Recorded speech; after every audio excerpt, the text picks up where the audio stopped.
Hello, everybody. Nobody yet. Hey, by the way, message. I just got a text from somebody who like just popped up on my alerts because I got to. How do I turn off alerts? That doesn't matter. Oh, hold on. Do not disturb. That'll block the alerts. Okay, I'm gonna go sideways, everybody. If you're watching this, give me a second. Do not disturb. Yeah, he's asking where it is. All right, we're 38 seconds. What? It's where it be. Holy cow, we have 2,000 people now. Well, it says two. I think it means 1,000. Hello, 2,000 people. Uh, 6 people. Holy cow, now we got 6,000. Hey, can't wait for the class in Michigan. Well, hello, hiking. It's going to be a fantastic class in Michigan. Let's see, what's this the one? Oh, this is the one that needs to be different, right? What? There we go. That's less annoying. All right, 13,000 people. Hey, if anybody, this is just me chatting about the World Championships are about to start in a couple days, in 36 hours. So if just reconnecting with all my people on here because I like everybody. And by the way, what hiking's talking, God, these glasses are so dirty. What hiking's talking about is I have full day seminars all across the country, and I have openings in Lynchburg, Virginia, Pittsburgh, Cleveland, Ann Arbor, Lansing, Buffalo, and Ithaca, New York. But if that's not your areas, I'm also about to announce 20 new dates. So for all those, if you go to scottstokely.net. It's down the East Coast. Yeah, and they're all down the East Coast, everywhere from Maine down to Florida. But I cap all my full day seminars at 6 people. They all sell out. So if you get on the mailing list, if you can't make one of the ones I listed, at scottstokely.net, you'll be first to be alerted when I announce them. See, I still got messages coming in. How do I stop the alerts? Anyways, should the Worlds bring back the Final 9? Also, Brent Hambrick on the Disc Golf Pro Tour. That's a great question. The answer is no. We don't need a Final 9 anymore because we have coverage and galleries. And this is something we did in the old days. If you're new, back in the old days, we didn't have spectators. Not really. So since we didn't have spectators, we wanted one chance for there to be a gallery. Tournaments were typically 4 rounds on a weekend, followed by a final 9 holes for the top 4 MPO players. Sometimes 3, sometimes 4. Sometimes FPO if there was a field of FPO, but there often wasn't even 4 in those days. And you would play 9 holes in front of the gallery, where the gallery consisted of all the other players in the tournament, pros and ams that came out to watch. But now it's a real sport now. We have people showing up and following. Let's see. And Brent Hambrick on the Disc Golf Pro Tour. The Hambrick course is about to be closed. That's true. Also, it's not a pro tour. And by the way, I wrote about that course in my book, Growing Up Disc Golf. I was close friends with Brent Hambrick and have had great experiences at that tournament. But it's not a modern course in terms of how challenging and how they just need to be harder. These kids are too freaking good. So it needs to be a whole different level of difficulty, in my opinion. Yes. Push the thing back away from you a bit. It's like readjusting the focus. Okay. Oh. All right. Well, that's because my thing is. Oops. All right. I'm trying to make this. I left my tripod in the car like an amateur. I've done this a million times. How about that? Is that better? See if the autofocus stays. Okay. We want autofocus to stay. All right. I won't move. Let's see. Hey, Scott Stokely, disc golfer. Sarah Wadworth. Hello, Sarah. And I will be cheering you on all week. Best of luck. Thank you so much, Sarah. This is Little Miss Disc Golf, the 8 and under or 9 and under world champion, but also world distance record holder for her age divisions. Yeah, she throws like 300 feet. She was in the FJ10, but she throws 300 feet off a tee pad, guys. FJ10, female junior 10-year-old. I think she's 9. And she throws like, I think she has the world record of like 270 something feet. Better question: disc golf should disc golf combine pro worlds and am worlds? I think it's a wonderful thing to combine pro and am worlds in terms of the gallery that you get at pro worlds, but it also, the AMs would get overshadowed completely in the press. There would be no media coverage. Nobody would be talking about it. So you wouldn't get what AM Worlds have. Like they need to have their own event, I think. Now, there's something to be said for like the Dynamic Discs Open having all the different divisions at the Pro Tour event. Added an extra 1,000 people to the gallery, which looks really great for sponsors.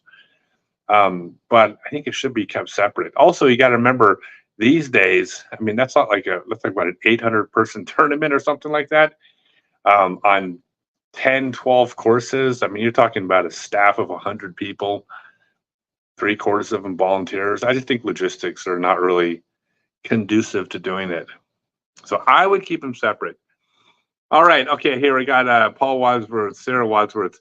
How about the Wren? How about the Wren? Did you all hear that the old guy got second place at the PDGA World Putting Championships yesterday?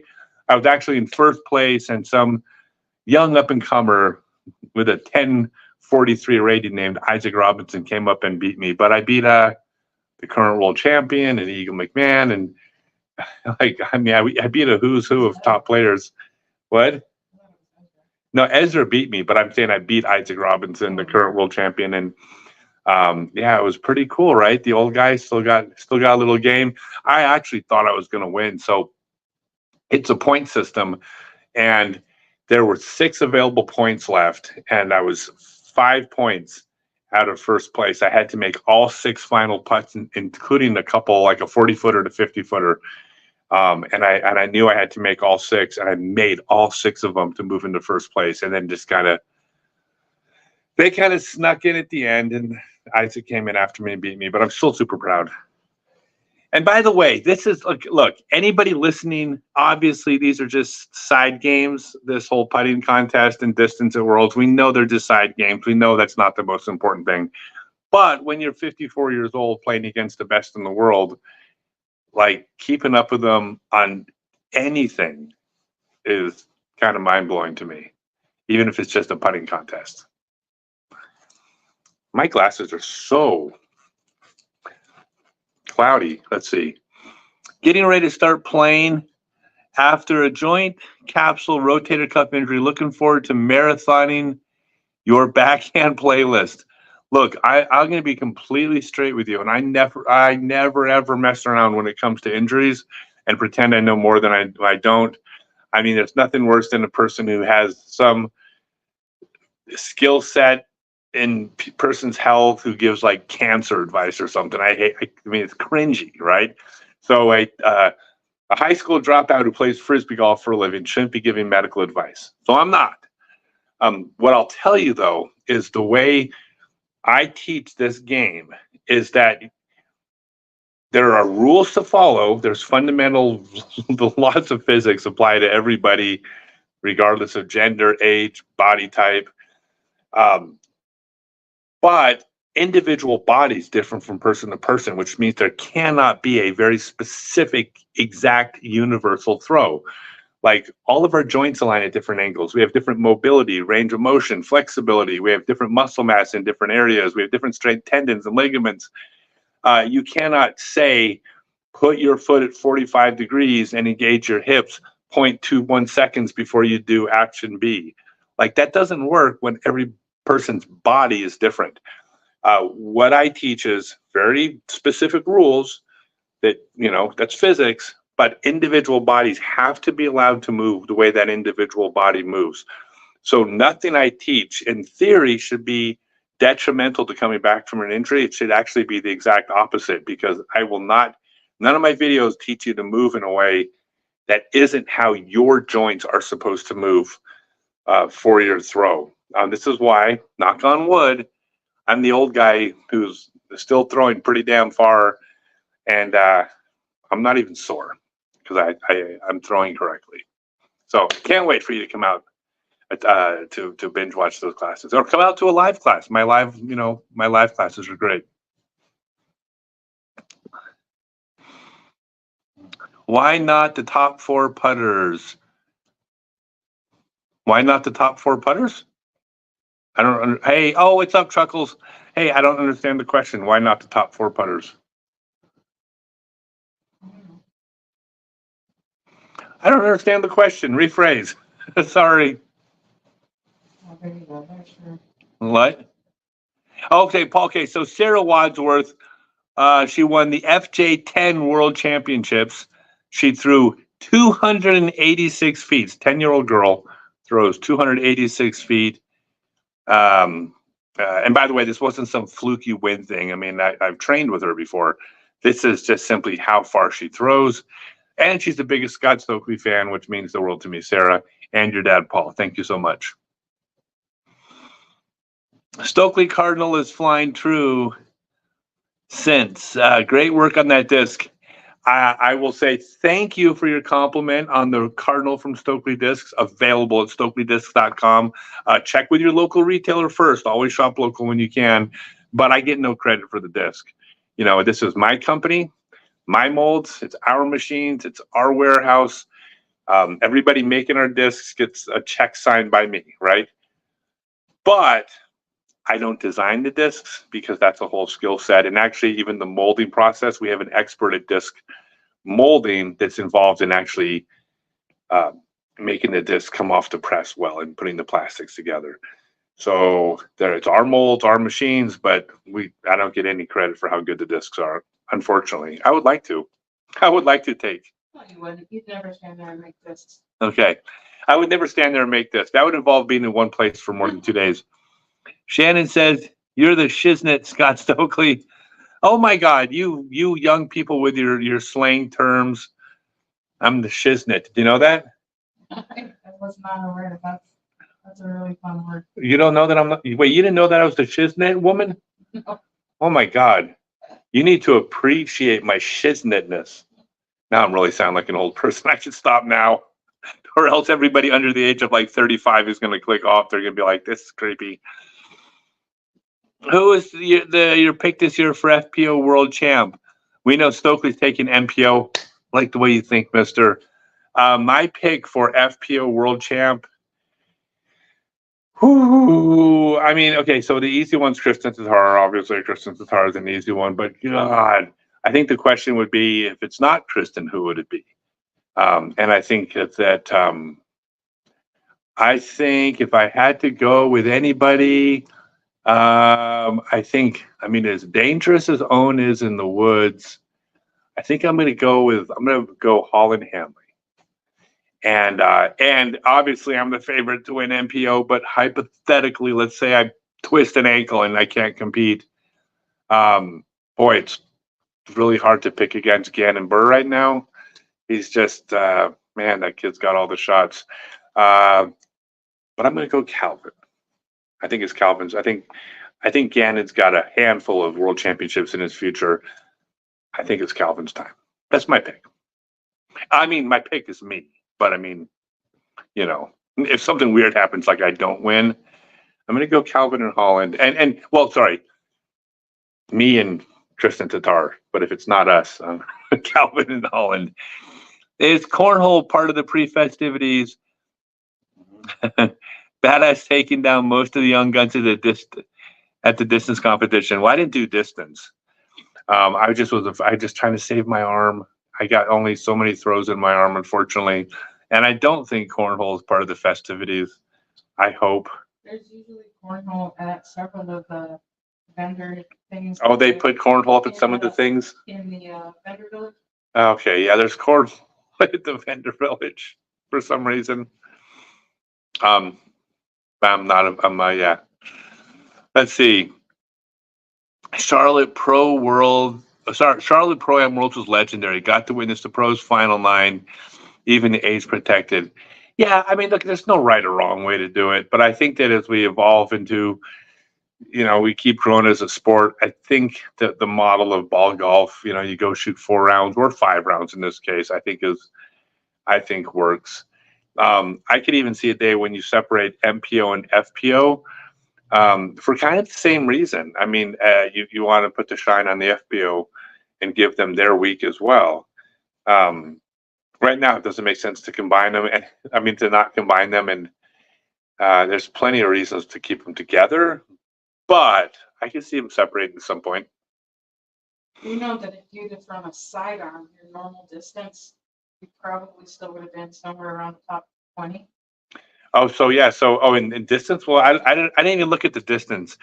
I mean, I throw 550 sidearms. So if I had thrown, and they throw slightly downhill, so I probably would have, if I got a good angle on, I would have popped off between 550 and 600 comfortably. Yeah. It was downhill, so I would say 600. Top 10. Let me see. 16 was 593. So I would be top 20 with my sidearm, but I would have the farthest sidearm of anybody. That's all that matters to me. Instagram says they're planning on playing the tour next year. Instagram. So I can't read comments from Instagram. They want to know if I'm playing the Pro Tour next year. And the answer is indeterminate. So here's the thing. It's a tough situation because I'm out there this year. I didn't think I was going to be out here this year. And then some things happened and we started this disc company. But I earned my tour card this year based on points, based on my play on the field, and that means I deserve to be here. I earned my card by playing well enough in Pro Tour events to finish high enough in the points to get my card. I earned my spot at Worlds with my rating. So that's why I'm here this year. Regardless of where I finish, I belong here. I earned my way. I'm not going to be earning a card this year. I've been sick most of the year.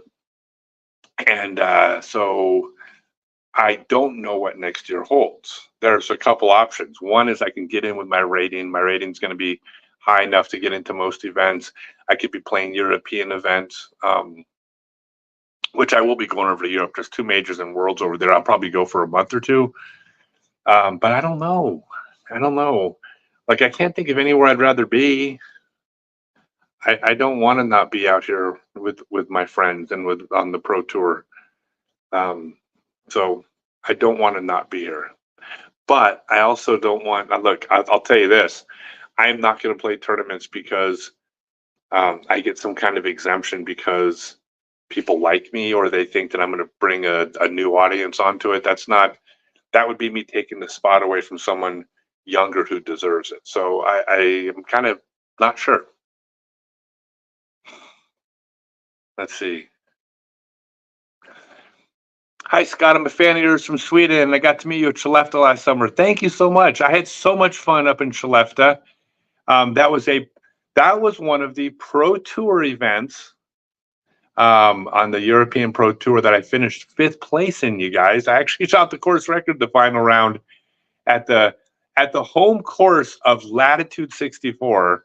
I actually shot the course record, which held for about 5 minutes until James Proctor came in and he beat it. But I held the course record at Skellefteå for a few minutes. So yeah, I had a great time. Thanks, man.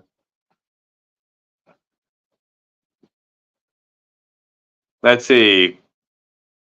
I'm a carny. Small hands, smell of cabbage.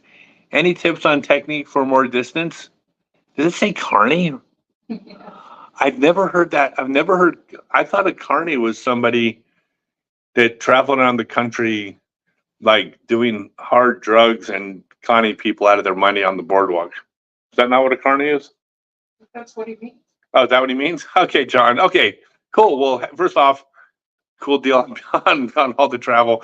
No, okay, so people ask all the time, like, what's the one key to throwing far? What's the key to getting more distance? And the answer is, there is no single thing. That'd be like a cheat code. It's not the case. Every single thing you do on your throw affects the distance. So let's say somebody throws 300 feet, but they do like 4 major things wrong. And one of those things costs them 20 feet, and 2 of those things cost them 30 feet, and one of them costs them 40 feet. Well, that 300-foot thrower could throw 420 feet if they correct those 4 things. All 4 of those things affect the distance. You correct one of them, you might go from 300 to 330, but you're still 90 feet short of what you can get, because every little thing adds or takes away distance.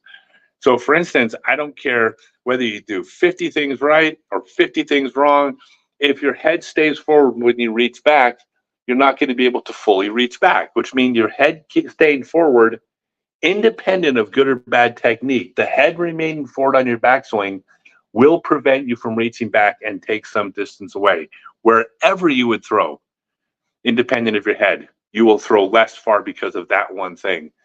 But there isn't one thing. So the key to throwing far, if there was one thing, the one thing is to get everything right. Now, it might sound like I just dodged the question, but that's actually the honest answer. There is no one thing. Wish there was. That's why I teach full-day seminars all over the country. Go to scottstokely.net and read about my seminars. I cap at 6 people, and we spend the full day. And I have a 6-month online class called Become a Complete Disc Golfer, where we cover all of this intensely. USDGC clinics. I think I haven't announced my East Coast events, but my seminars. I'll be doing seminars all across the East Coast in September and October, and probably across the South through November.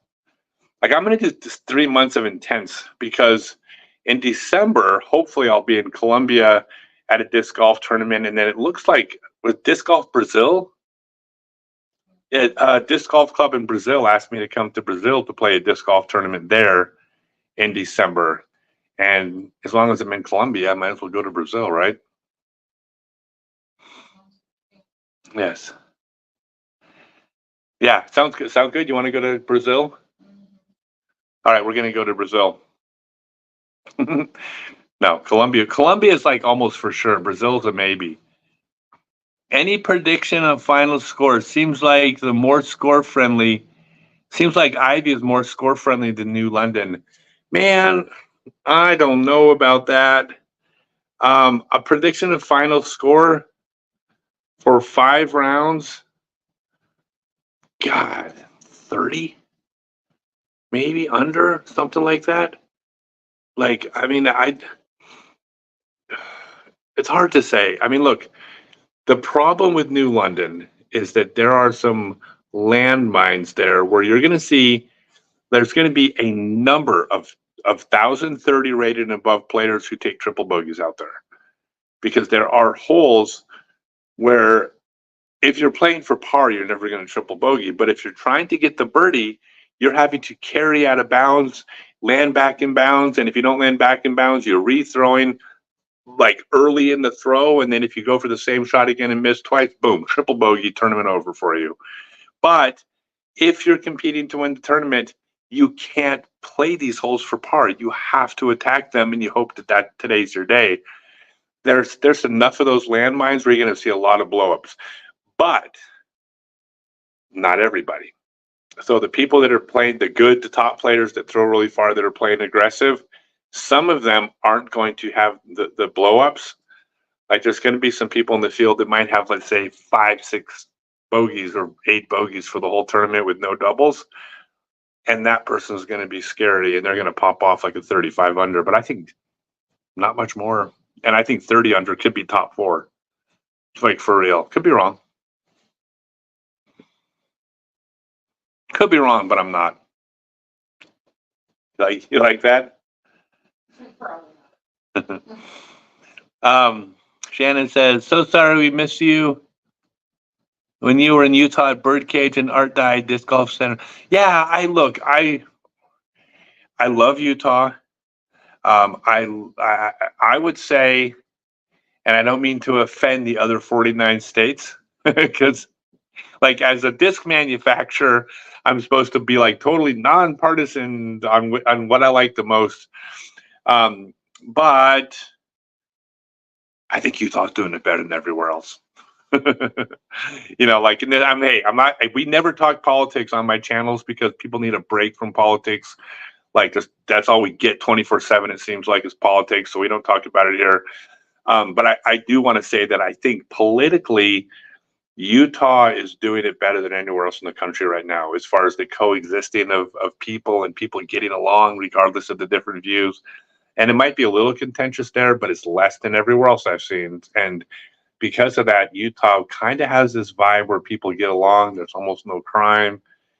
The streets are clean. It's safe. People have jobs. People are healthy. I think Utah is. I think Utah is the model of how things should be done, in my opinion. So don't get mad at me, other 49 states. I still love all of you too, but Utah is a special place. Utah's killing it. And Idaho too. Utah and Idaho. And Montana's doing pretty good. Utah, Idaho, and Montana.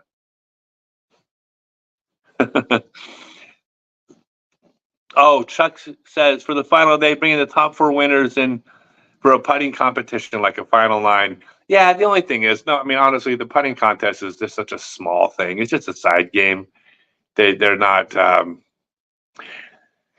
don't think there's a whole lot of interest in that. I wish there was. I would love to go up there and putt head to head. I'd be putting against Chandler Fry, Eagle McMahon, Ezra Robinson, and me. How about that for a Final 4 putting competition? Do you think they should cover those side games? Should they cover the side games?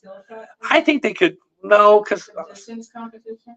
They did cover the distance a little bit. This year? Yeah. There were some people. Well, maybe not. I saw some people throwing.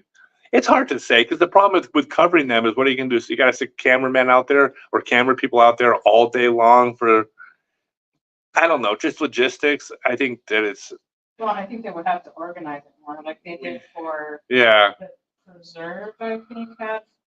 Yeah, some of them. But no, I don't think. It's still a side game. I mean, we're here for golf. I'm promoting it because I was putting with the Wren and I manufacture the Wren. And guess what? The old guy beat all you young punks using the Wren from Stokely discs. It's not because I'm good. I'm so much older than all of you. Clearly, it was because of how good that disc is. I had nothing to do with that. If I'd putted any other disc, I wouldn't have even been in the top 50. Am I working on any new Stokely discs? Yes, our first driver is coming out. I don't want to give a date, but around a month from now. And the second Ching disc is also coming out a month from now. No, here's what I'll tell you. Stokely Discs is not a small company where we have a couple discs, and if they sell well, we'll save up the money to buy a new mold. I am fully funded to be a full company. We have a full production facility. We are manufacturing. Discs are running as we speak. I mean, we're up and running. We got a full company running Stokely discs and Ching discs. And so the only thing holding us back on releases is the time that you have to do between discs, because you have to create buzz and hype around each new disc and give each disc a chance to have its reviews and its promotion and people to try it out. You also can't, I've learned this, you can't oversaturate or rather cannibalize your market because people have only so much disposable income. So lots of people out there that follow me and are starting to realize these are really good discs want to try the next Stokely disc, but I can't ask them to spend more money than the real world allows a person to spend. So that's why we're doing one Stokely disc, one Ching disc approximately every 3 months. But the first driver is out. The first driver is being run. I will tell you, I'll give you one hint though. I have multiple driver molds and I have prototypes for multiple drivers, and the decision was which one to release first. And Emily Weatherman had a huge part in deciding what the next driver was going to be, because I wanted a disc that was going to fly really straight between 300 and 400 feet. I mean, a very beginner friendly disc. Emily's no beginner. She's a champion on the Pro Tour, but a disc that flew well at arm speeds between, say, 200 and 400 feet, or between 200 and 350, a disc that flew straight. And so she actually had the biggest say. There was one that I was like, oh, I kind of want to lean towards this one, but I'm biased. And then she tried them all out and she came to the same conclusion I did. So she basically reaffirmed that this is the one coming out. So for what it's worth, she had a big hand in this. She's very good. And she's well older, she's wiser than her age as far as understanding discs and how they fly. And I've been really impressed with her. Chuck wants a rematch of the Penthouse putting competition, but your putting result does matter. It was awesome. Yeah, Chuck, I appreciate that. Yeah, so this is Poodle. We did. If you go to my YouTube channel, there's the Penthouse Putting Championships. Poodle owns the top 5 floors of an office building in downtown Chicago, floors 45 through 49, I think. And on the weekend, when all the employees went home, he let me set up a 9-hole disc golf course in his office. I had use of all 5 floors to put the basket anywhere I want to. So we were putting like over computers and past training centers and into people's corner. We put a basket in some person's corner office that had worked probably 20 years to get that corner office, and we stuck a basket in there. And then we did, that was the front 9. And that's on my YouTube channel, the Penthouse Putting. And then we did the back 9 at Chuck's. Chuck has the top couple floors of an apartment complex where we did like 5 holes in his house that we made holes. And then we went out to his balcony, it's the rooftop of this apartment complex where he's got like koi ponds and hot tubs. And we set up baskets out there. We actually climbed to the top of the building next door and then threw from the top of the other building onto a basket on top of Chuck's building for one of the holes. Anyways, yeah, it was super fun. And then we climbed to the top of this iconic tower and stood at the ledge, and I peed myself. You know, the normal, right? Slumber parties, am I right? Yeah, slumber party. Oh, yeah. Oh, and then at the end of the video, Chuck and I put on our pajamas and have a pillow fight. So watch till the end. That didn't happen. All right. Given the level of professionalism we've seen from European countries, Estonia most recently, do you think the World Championships should be held outside the U.S. more often than not, thus making it more accessible players outside the U.S. and closer to the emerging European market? That's a great question. But what I will tell you is, because the U.S. Tour is still the epicenter of disc golf, I mean, look, as much as like Finland and Estonia, Sweden, Norway are killing it, I don't think they have the population of New York between the 4 of them. And if I'm wrong, I'm not wrong by much. There's just the population center in the U.S. is just so much bigger. It's dense up there, but so much bigger here that this is where right now the Pro Tour is. And it is accessible for all the players in the world, because if you're a top player in the world, you're on the Pro Tour. This is your job. And if this is your job, you're on the Pro Tour. So it's not that it's not accessible. The question, I think, was because there's such high representation from Europe. I don't know if it's 20% of the tour, 15%, but then if they represent that much, I think they should get the World Championships, you know. Like if 20% of the Pro Tour players came from Europe and the Pro Tour was in Europe every 5 years, that would kind of reflect that. So I think it's very deserving that it goes out there, but I still think it's mostly US for now. That could change. I mean, Finland, like Finland and Estonia, those places, I mean, it's become their game. I mean, as far as their national game almost. So I see it going back for sure. All right. Let's see. You are a legend, Scott. That just means old. I watched you drive on hole 2 at Idlewild when you went OB in the water. What a rip. I spoke with the spotter. He said that the farthest drive all weekend. Yeah, that was ridiculous. On hole 2 in Idlewild, I was like, the cart path wasn't even in play, because if you throw a really good shot, you don't even get to the cart path.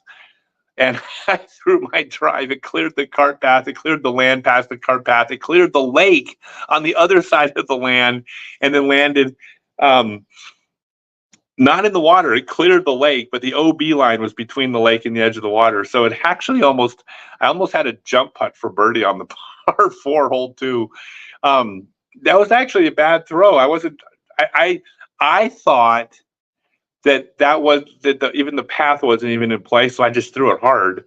But I do have the sidearm world speed record, so I still throw pretty hard. And yeah, I don't know. It was one of those bogeys I wasn't even mad about, or no, it wasn't even a bogey. I think I laid it up and got my par. Yeah, I did. It was par 4, and so I laid it up and got my par. It was an easy par from there. It's really entertaining when you overpower something and you're like, whoa. No, that is really funny to me. I do get a kick out of this because there are times when, well, when it comes to sidearm, I still throw farther than basically everybody out here.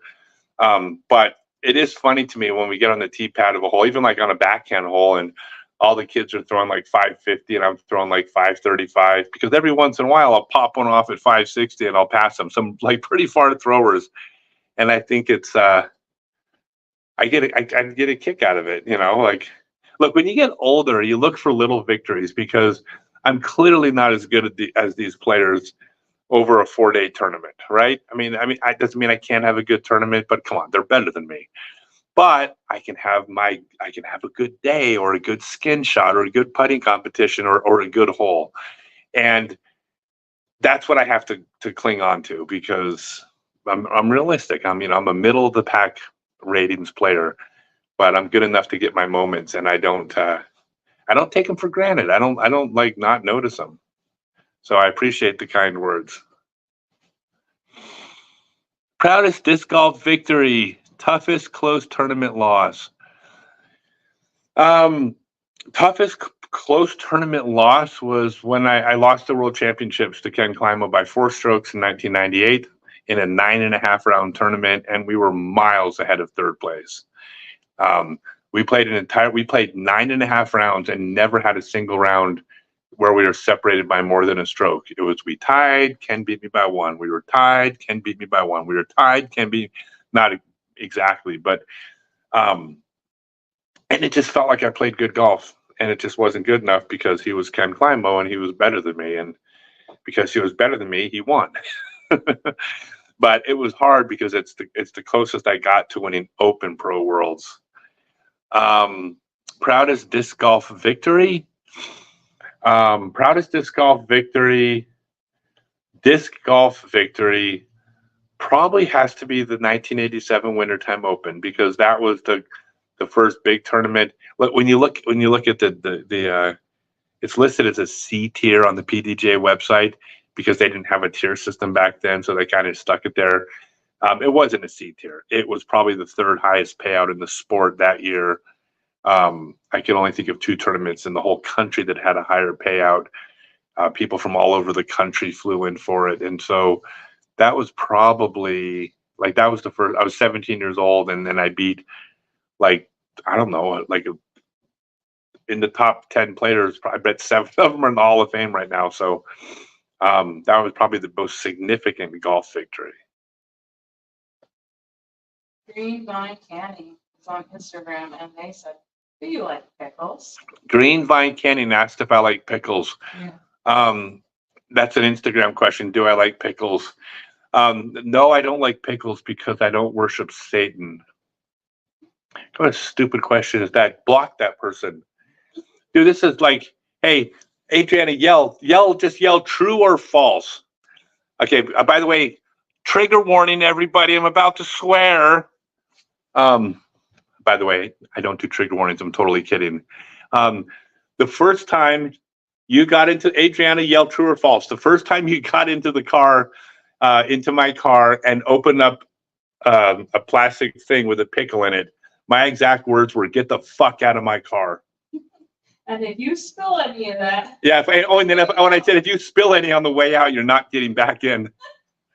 That's how I feel about pickles. I don't play games with pickles. That's a true story. Look, you gotta like set the bar low, and you gotta set boundaries early in a relationship, or else, like, if you don't say no the first time, then you pretty much, the person's gonna eat pickles forever, and nobody wants anybody to eat pickles in their car.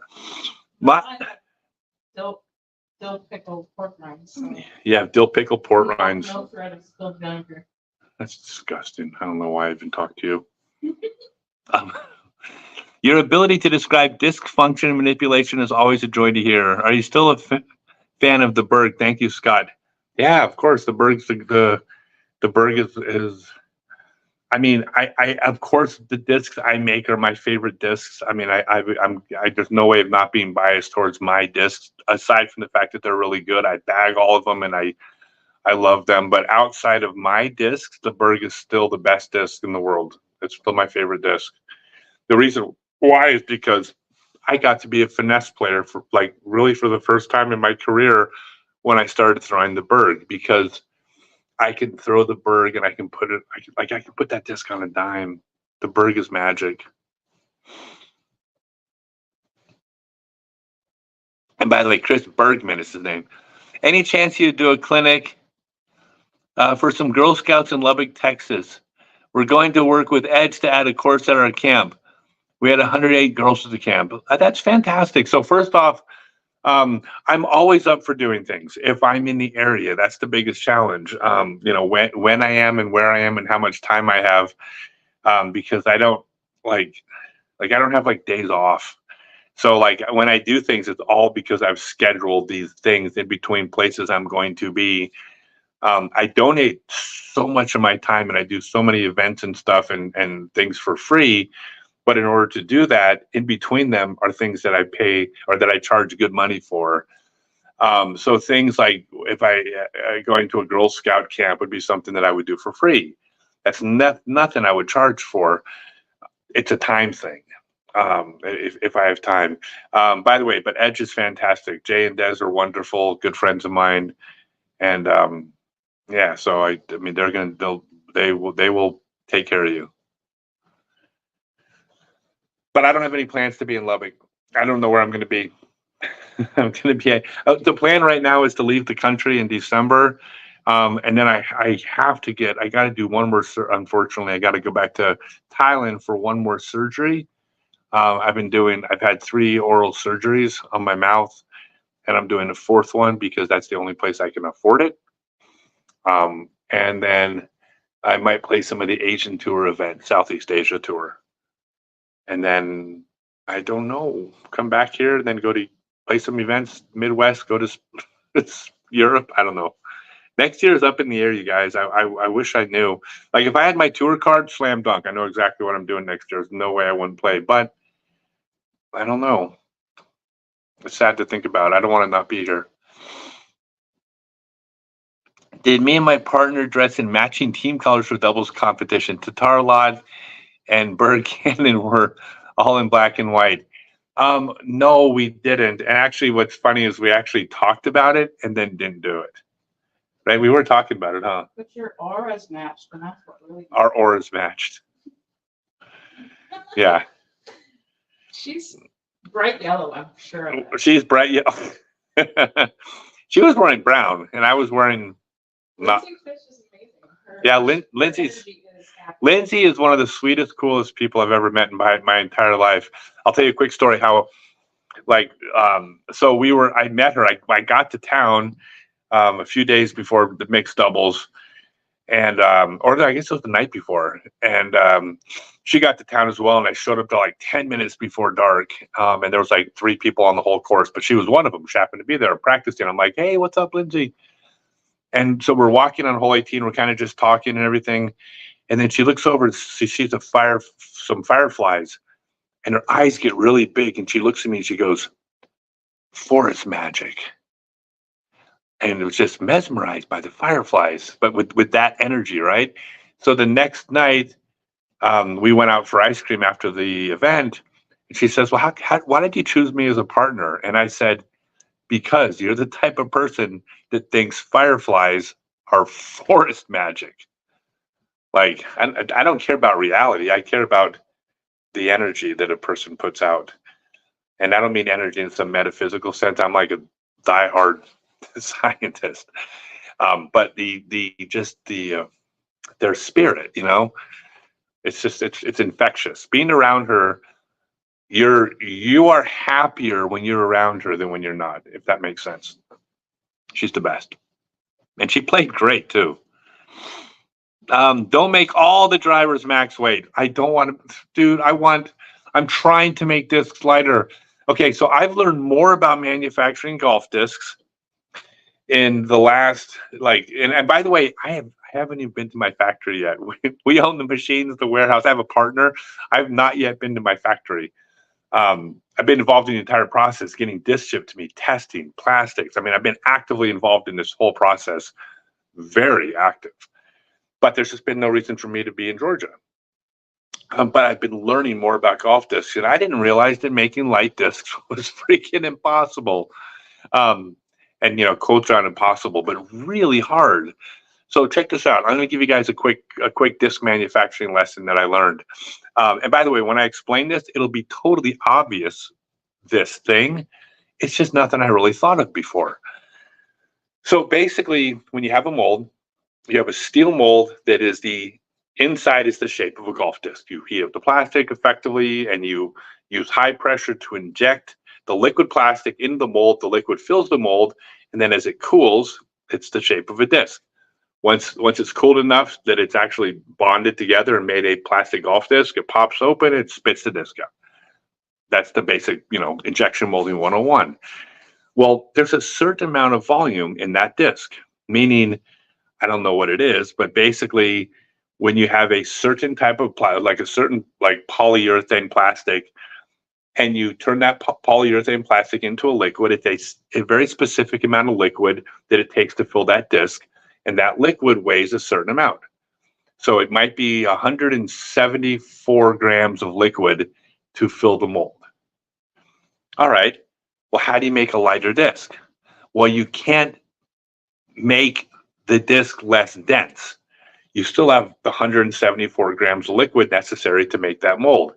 So what you have to do is you have to replace some of that plastic with some other material that is less dense. So you still need the disc volume worth of material, but a percentage of the plastic you're injecting is not the polyurethane. It's something that is, again, less dense. Here's the thing. When you start adding something that isn't the original plastic, you are changing the mixture and you're coming out with a different plastic. So it's easy to make a disc light. You can put less dense material in. You put enough less dense material, the disc will get lighter and lighter. But what do you get when the disc comes out? Doesn't feel like the original, doesn't feel like our thermoplastic, doesn't feel like Champion plastic or Star plastic or whatever plastic that you like from whatever manufacturer, because it's not that plastic blend. And by the way, it's not as simple as one plastic, right? It's a mixture. But it's not the same because there's something else in there. You take a really good quality Castoplast disc with that really tacky, grippy plastic. Well, if you replace that with 10% of something else, it ain't going to feel the same. Now technically it could even feel better if you put something in there that makes it grippier. Well, but those are the good additives. But it's also possible that it just makes it feel worse. So you can make lighter discs, but at what cost? You make a 150 gram disc that feels like crap. Well, that's no good. You can't even call it the same plastic blend. So that's why it's difficult. Now, you'll notice you often find the cheap plastic. The cheap plastic starter set discs, you can find those 150 grams all the time. Well, the reason why is that's cheap plastic. It's easy to replace that plastic or come up with a similar plastic blend that's also not good. But the high-end good plastic, like our thermoplastic, getting it light without making it not awesome is really hard. And I'm learning this because obviously we want lighter discs, but not at the expense of making them good. So we will have lighter discs, but the promise is when we do come out with lighter discs, they will be good plastic. It's just figuring out the details.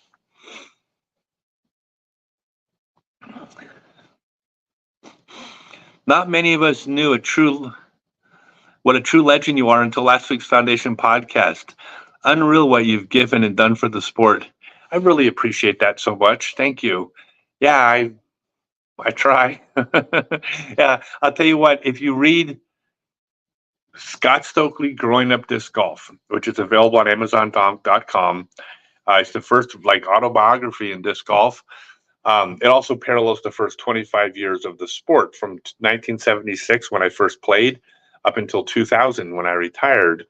It also tells the whole history of the first 25 years of the sport, but through my eyes because I lived the whole thing. There's a lot. You're going to read a lot, not just about what I did, but just about what the sport was like. It's really interesting because we came from it's not the sport we know today. I mean, we came from some wild times in the early days. It was things were different back then because it was brand new. You can also, by the way, if you don't want to read a book, you can get the audiobook on Audible. Scott Stokely Growing Up Disc Golf, read by me, and it actually sounds really good. So no, I appreciate that. That's why, yeah, I love the foundation guys. I've been friends with Yuli for a long time. I'm a big fan of Brody. I think Brody has brought so much to the sport. I know people out there have been some mixed opinions about him, but he is a net asset to our sport. There's no question about it. He brought eyes on our sport. He brought ultimate players to the sport. He brought promotion to the sport. He hasn't been afraid to speak his mind, which means he's brought talking points to the sport. So yeah, I consider Brody a friend, and I'm a big fan of what he does. So thank you for the kind words. Instagram's asking for a health update. Instagram wants a health update. Which my physical health? Yeah. Oh my God, I am physically doing so good. So I had a health scare earlier this year, not related to throwing. I don't get hurt throwing because this is what I teach. At scottstokely.net, you can read all about my seminars and my online class. But no, my health update was my old man update, and it was a prostate issue because that's what happens when you get to be my age. It's actually a very normal, common thing when you get older that is not even on your radar when you're younger. And it's scary because it can, when you get a prostate scare, it's most often not bad, but it can be potentially the really bad thing. And it turned out in my case, it wasn't. But the only reason I'm talking about it specifically is if it is the really bad thing that comes with prostate, early detection is nearly 100% recovery rate. Late detection is nearly 100%. So basically, you need to get this examined because it doesn't harm you at all to have that checked out with your annual physical. Worst case scenario, they say you're fine. Best case scenario, they give you 30 more years of life you wouldn't have had you been afraid to do this exam. Because I'll be honest, it's not the funnest thing I've ever done in my life. And it ain't the one you hear about. That part was bad. The camera that they used to, that was horrible. But like dying is worse. So I'm pretty public about it only because I want my older men, especially my male friends, to not be cowards, because I was kind of a coward when I didn't get my exams done. So don't be like me. Coming through on Instagram says, so it's not as simple as just less material. Thank you for explaining that to us as far as the lighter disc. Oh yeah, the explanation on discs. Yeah, I didn't know any of this. But if you think about it, it makes perfect sense, right? That it's simply a matter of density. Like you can have a mold that you fill with styrofoam that weighs 2 grams. You can have a mold filled with steel, and that same mold would make a disc that weighed, probably 200 pounds or 80 pounds or something like that.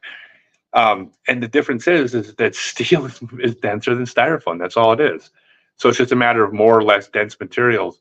The thing about us, though, as disc golfers, that you don't face in other industries is, like, I'll be honest. I mean, there's probably 1,000 different plastics you can make a Barbie out of, and it's gonna be a Barbie.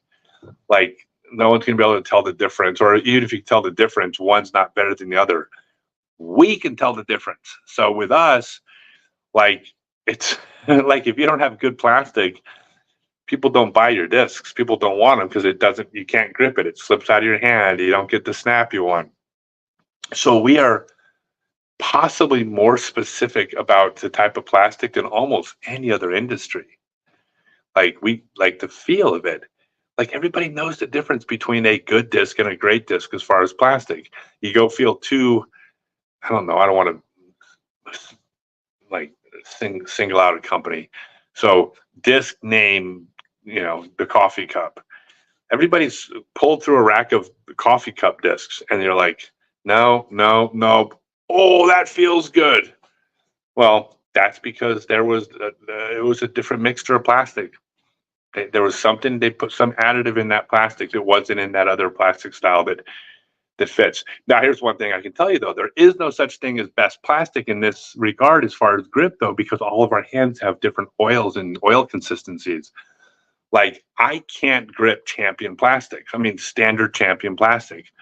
It doesn't work with my hands. Doesn't mean champion plastic isn't great. There's players in the Pro Tour throwing champion plastic. Love them. I can't grip them. So I need a different type of plastic than the other players. You got to find the plastic you like, too. Disc golf with Sig. Have you covered this? How do I like the courses for Worlds? The courses for Worlds are unbelievably good. They are so hard.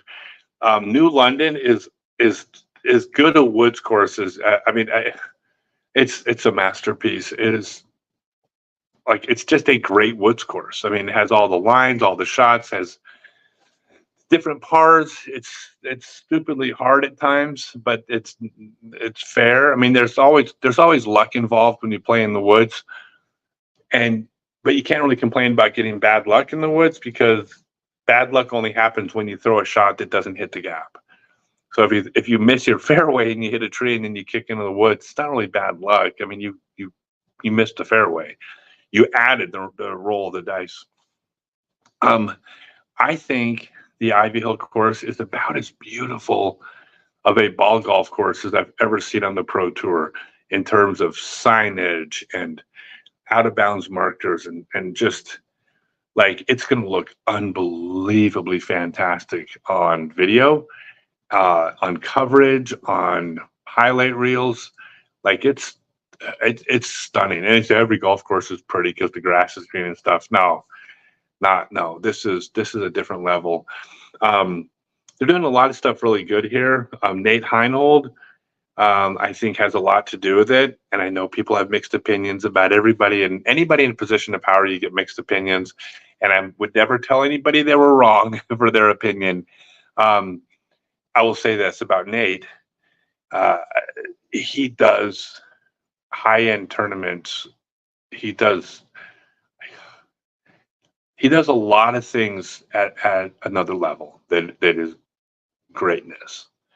And so I love playing his tournaments, and I think it's an asset to the sport.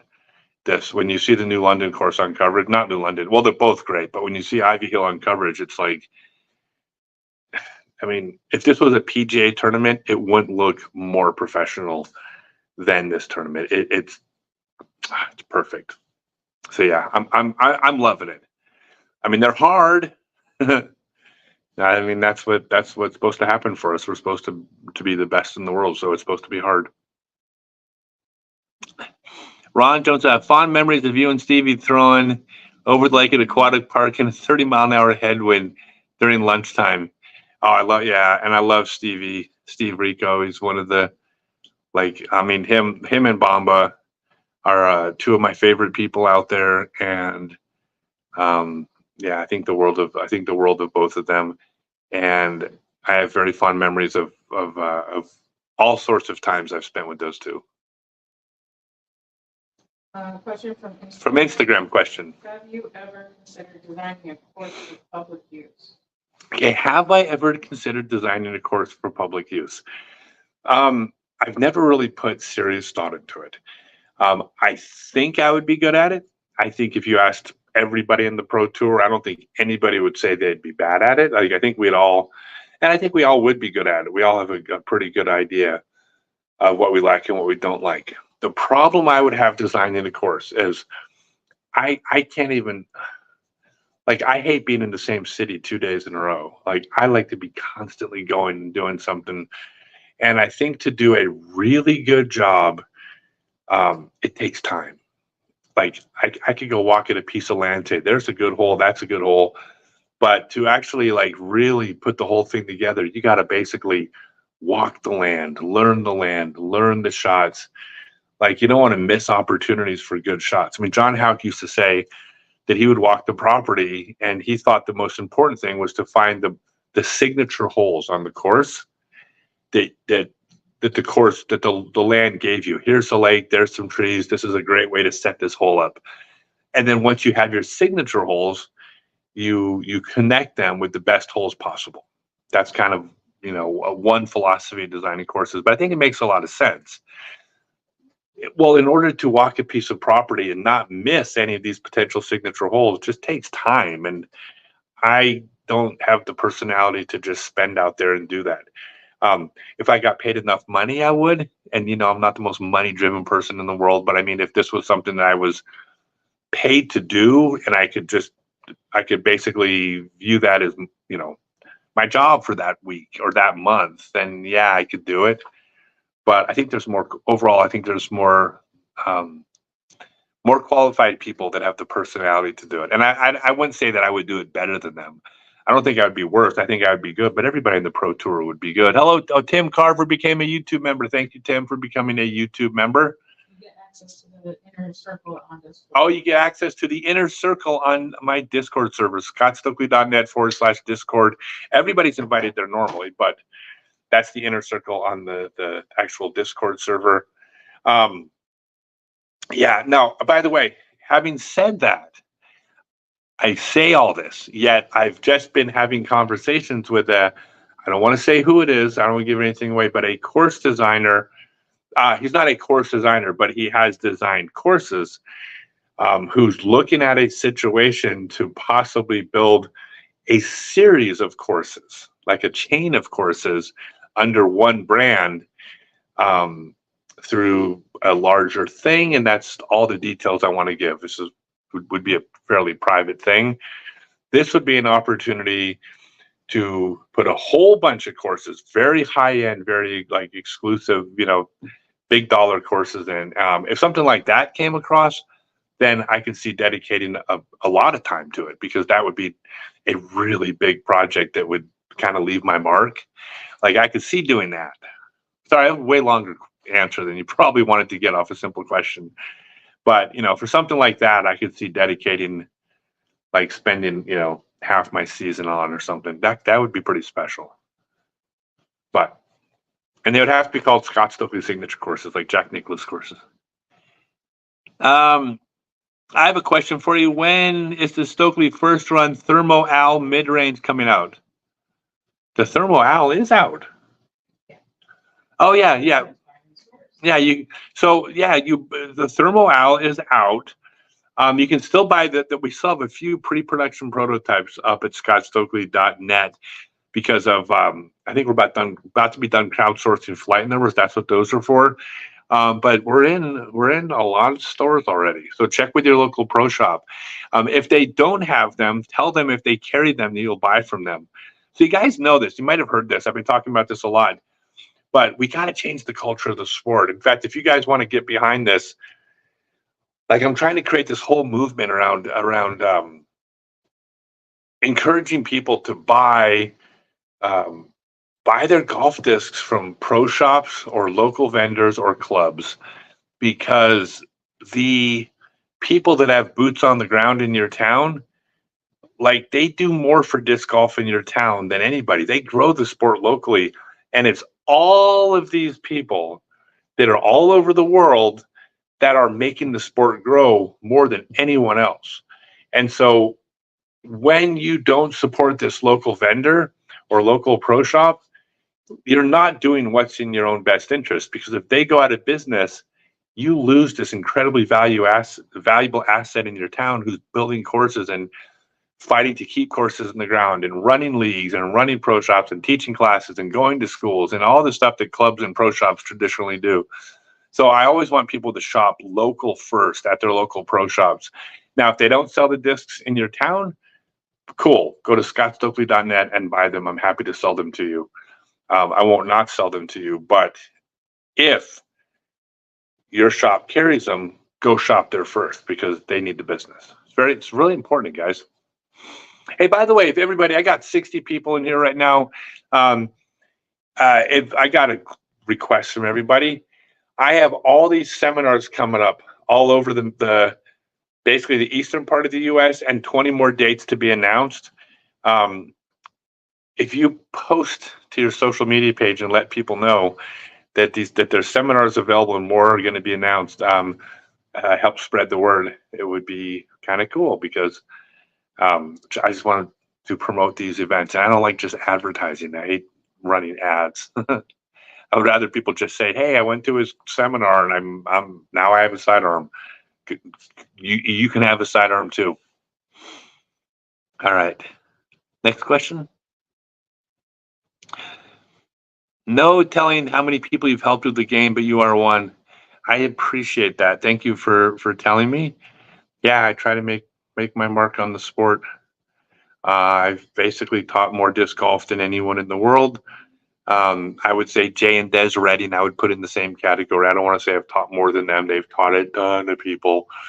But I have taught. Here's my little teaching resume.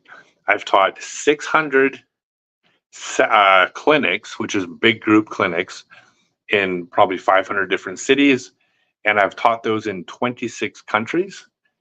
And I have taught 200, I think, full day seminars. I've taught several thousand private lessons. I've graduated more than 1,000 people in my online Become a Complete Disc Golfer class, and I wrote the first book on how to disc golf. So it's been very important to me that I've left this mark on the sport. It's really important to me. So thank you but anyways, I always love when people tell me, Tim Carver, hey, just picked up a couple wrenches in my local shop in Joplin, Missouri. Apparently you stopped by and they're great. Cool, man, thank you. The wrenches are what I used to get second place at the World Putting Championships yesterday. By the way, that's an MPO. That's not age-protected World Putting Championships. I got beat by Ezra Robinson, and third place was Egan McMahon and Chandler Fry, and fifth place was James Proctor. So pretty good company. And then me. Which of these things is not like the others? Right? Well, these guys are all rock stars who are currently at the top of their games. So. Yeah, and putting isn't historically one of your stronger parts of your game. No, putting has not been historically one of the stronger parts of my game. This is, I believe, the first time I've ever entered putting at the Pro World Championships, and I got a second place. So to the best of my knowledge, I've averaged second place at Pro Worlds putting. I'm very hard on myself. So, I mean, yes, I know I'm very hard on myself. So like I used to say, like in the 90s, I mean, I was terrible at putting. I was terrible at finesse shots, which is what the entire sport was like, approach and putt. And I was terrible at both of those. And I was like finishing second at the World Championships. But I felt like, oh God, I felt like that was the weakest part of my game. You've got 10 right now. You had a few more earlier on Instagram.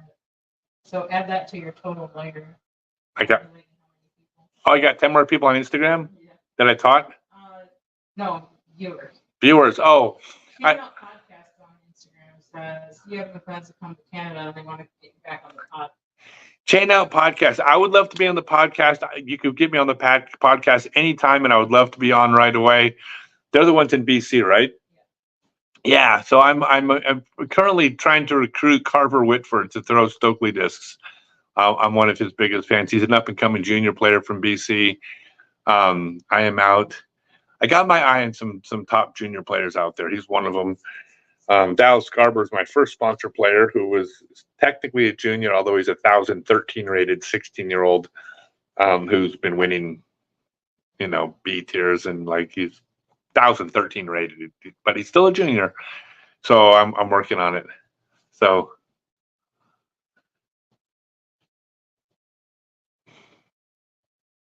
Nicola says Scott's still looking at sponsoring any players going into the 2025 season. So the answer is yes. I'm absolutely going to sponsor players next year. I actually have a few players that are already, I just haven't announced it yet, going into next year. The challenge with sponsoring is I don't have any money. I mean, like we're a big company, a big production facility, but we are going to be like, we're not going to be broke even for years. I mean, because it's the overhead to get started was so big. So even though we have cash flow because the discs are selling really well, we're still paying back investors, and we will be for years, right? So we're basically going to be a little cash starved for a couple of years. But we need to sponsor players, but it's what we can do might be a little limiting compared to a bigger company. And that's just the reality of being a small company. We don't want to get into the Lone Star thing. We're trying to figure this out because Lone Star did the thing where they sponsored like so many players, and then it didn't it kind of just the way they did it just didn't work out. I would never knock another company. Everybody makes the best decisions they can make in the moment, and they did as well. But I think that there were some things that we wouldn't want to repeat. So I don't know how that's going to look. Like, so just giving discounts to people and calling you sponsored might not be the best look, but we don't know how to afford to like give stuff to like hundreds of people either. So it's a tough one. So yes, I'm interested in it, but it's like that's one of the biggest challenges, figuring out what we're gonna do. Where would I be headed after Worlds? Oh, hi Michelle. Love you, Michelle. After Worlds, I'm running seminars in Pittsburgh. Well, I'm running seminars in Lynchburg the day after Worlds. There's still openings. Then I got a seminar in Pittsburgh, and then Akron. No, Akron's full. Akron's full. Probably in Akron. Then I got a Lansing and Ann Arbor, and then Cleveland, and then Buffalo, and then Ithaca, New York. Those have all been announced, my seminars, and then I'm going to be scheduling, or not scheduling, they're already scheduled. I just haven't posted them yet. Seminars all the way from Maine down to Florida, and then probably from Florida across the south into Texas. Unless you win MVP. Unless I win MVP, then the seminar might change. Well, the reason I haven't, okay, so check this out. The reason I haven't announced him yet is I have not qualified yet for Green Mountain. But if I win Worlds or the Great Lakes Open, which I'll be competing in, then I'm going to qualify. So I'm not counting myself out of like having a big tournament and qualifying yet. And if I qualify, no seminars, like I'm going to be competing. The life of being on the cusp, right? Like I'm basically living my disc golf throwing career on the cut line, where it's like, oh, am I going to be cut this year? Like if I was in the NBA, I'm not a starter. I'm on the bench, but I'm not the 12th guy, but I'm probably the 10th or 11th. So I'm kind of like, it's the way it works.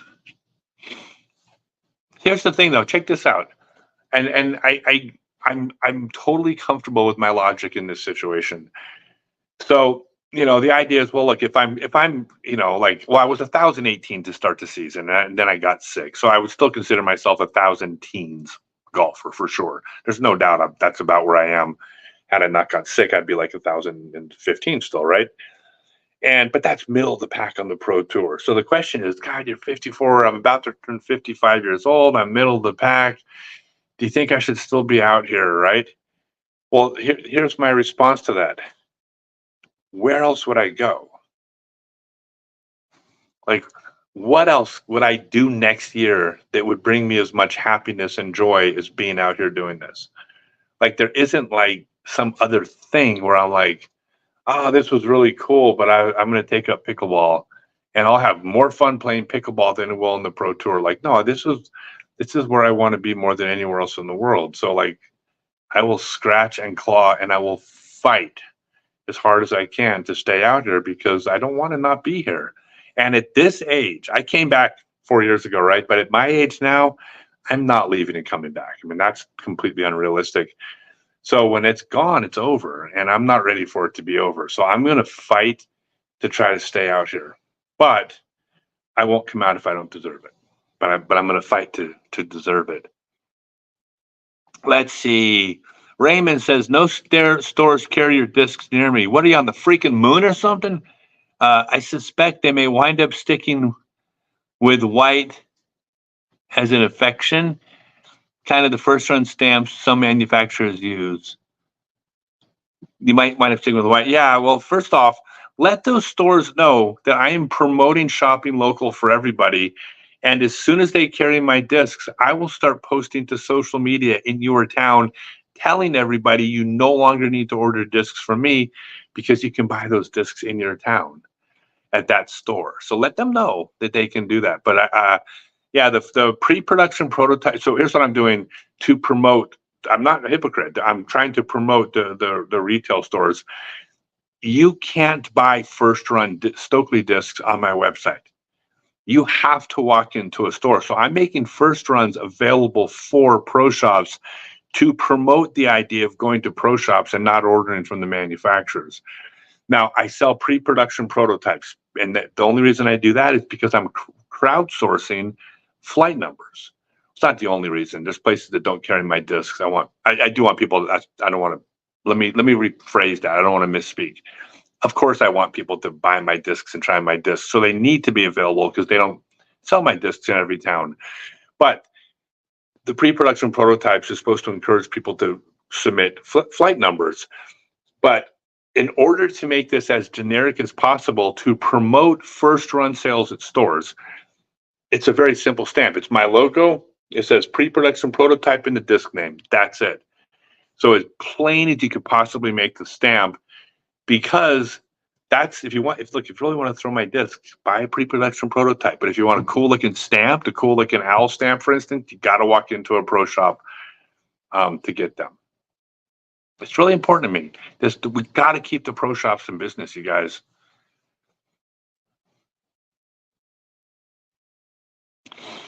Glad you're out there mixing with the young bucks. I'll be out there on Thursday and Saturday to cheer you on. Thanks for all you do for the sport. You are so welcome. Thank you for cheering me on. It would mean a lot more to me if you didn't cheer anybody else on but me. Just be out there like, I only care about that one guy, Scott.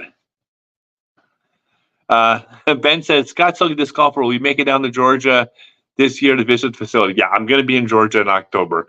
There was just no reason for me. So I have a partner, and then I have help with the design and manufacturing process. So I have people I trust with my life in place.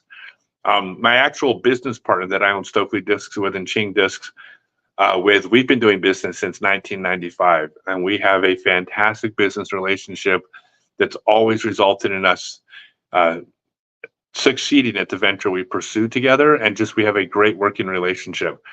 For example, Stokely Discs is my company. We're partners because he's the investor and he handles the warehousing and distribution, and the manufacturing is being done. But I have complete autonomy over my line. Like, I decide who gets sponsored. I decide if I like a plastic blend. I decide what the hot stamp looks like. I decide who we promote. I decide how to market it. I decide which disc. It's my company as far as decision making. And to his credit, he allows me to do that part. Like, he is great at what he does, which is all the logistics, manufacturing, distribution, shipping, warehousing. Like, that is critical to the business. It's also not my strong suit. So we have this incredible partnership where I do what I do.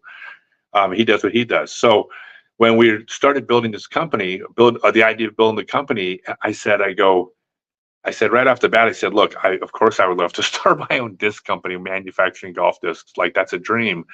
I said, but I'm not going to sit in a city behind a desk. I mean, if this involves, I don't care what our business arrangement is or how much money you're investing. If my job is to sit at a desk and run this business, I'm out. I said, it's not even a consideration. I need to be traveling the world, living the life I live.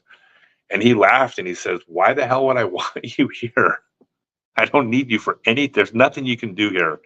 Everything you do, you need to be at tournaments, meeting the players you're going to sponsor and promoting yourself and doing social media. So like, I have autonomy and freedom. It's like, I'm the luckiest person in the world. I mean, I'm truly, I don't want to say blessed, that word gets overused, but I'm very lucky to have built this relationship with this man.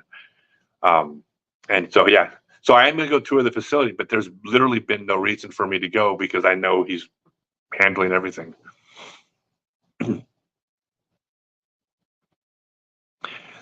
Will I be at the seminars? Yes. So all of the seminars I listed, I'm the one teaching them. I have a teacher, Tyler Wozniak, he's unbelievably good. You can go listen to all the reviews. He teaches, so if you hear me talking about the Stokely disc golf method, the Stokely disc golf method is not a different method of throwing. Okay. Me, Gannon Burr, Holland Hanley, Kristen Tatar, Silverlot, Anthony Barella, we all agree on the correct way to throw a disc.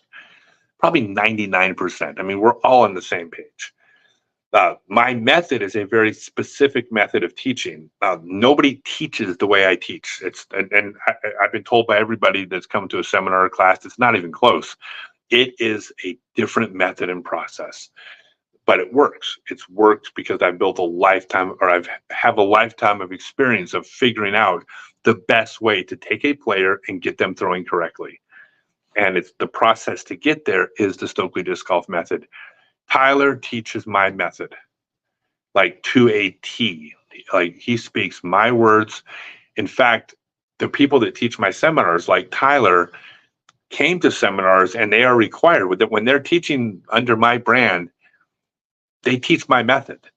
That's their job. Their job is to teach my method, not to be a disc golf teacher. It's to teach my method, which is actually really tough because it involves people setting aside their egos and doing this thing that they're being paid to do. I mean, it takes a lot to do that. It's not easy. It's not easy to do that, but they're required to. And Tyler is right now is he's the best. He's the best out there teaching my seminars.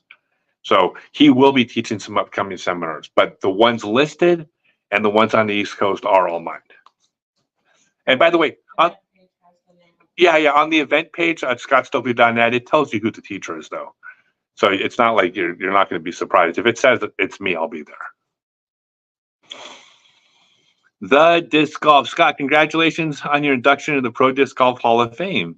It is well-deserved and long overdue. Will you be giving your acceptance speech this week at Worlds?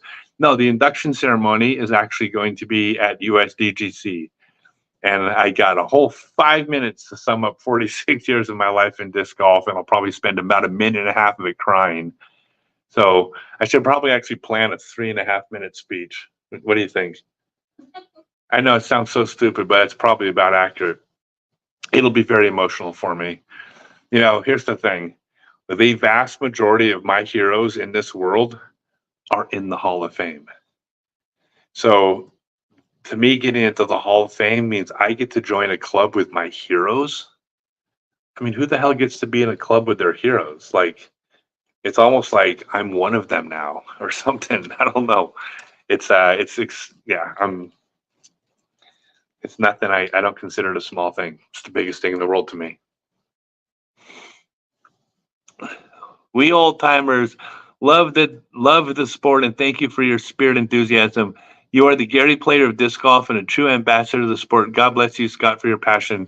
Hey, I'm representing the older people, okay? And I got a surprising number of younger fans, and if you're a younger fan, please stick around. I love you too. But I've got this connection to the older crowd, obviously, right? I mean, as strange as it sounds, I didn't really see it coming, even though it's obvious that that's what would happen. But I went out on the pro tour, I realized that there's a lot of people, I would say age 40 up, even at age 40, who are like, hell yeah, like we're not dead yet. And especially my 50 and 60-year-old people out there, like, yo, we're not dead, guys. We're still kicking, and we still got something to offer. Like we've slowed down a little bit. I mean, look, I've slowed down. I don't throw as far as I used to, but I do offer something to the world, just like all the older people out there do. We offer something in the world. It hasn't passed us by. It's changed, but it hasn't left us behind. And if I can represent my older folks and be out there and be like, hey, guess what? We the 50 plus players out there just took a second place at the World Putting Championships against the best in the world. Well, then maybe we aren't that old yet. How about that? How's that for on my soapbox? You like that?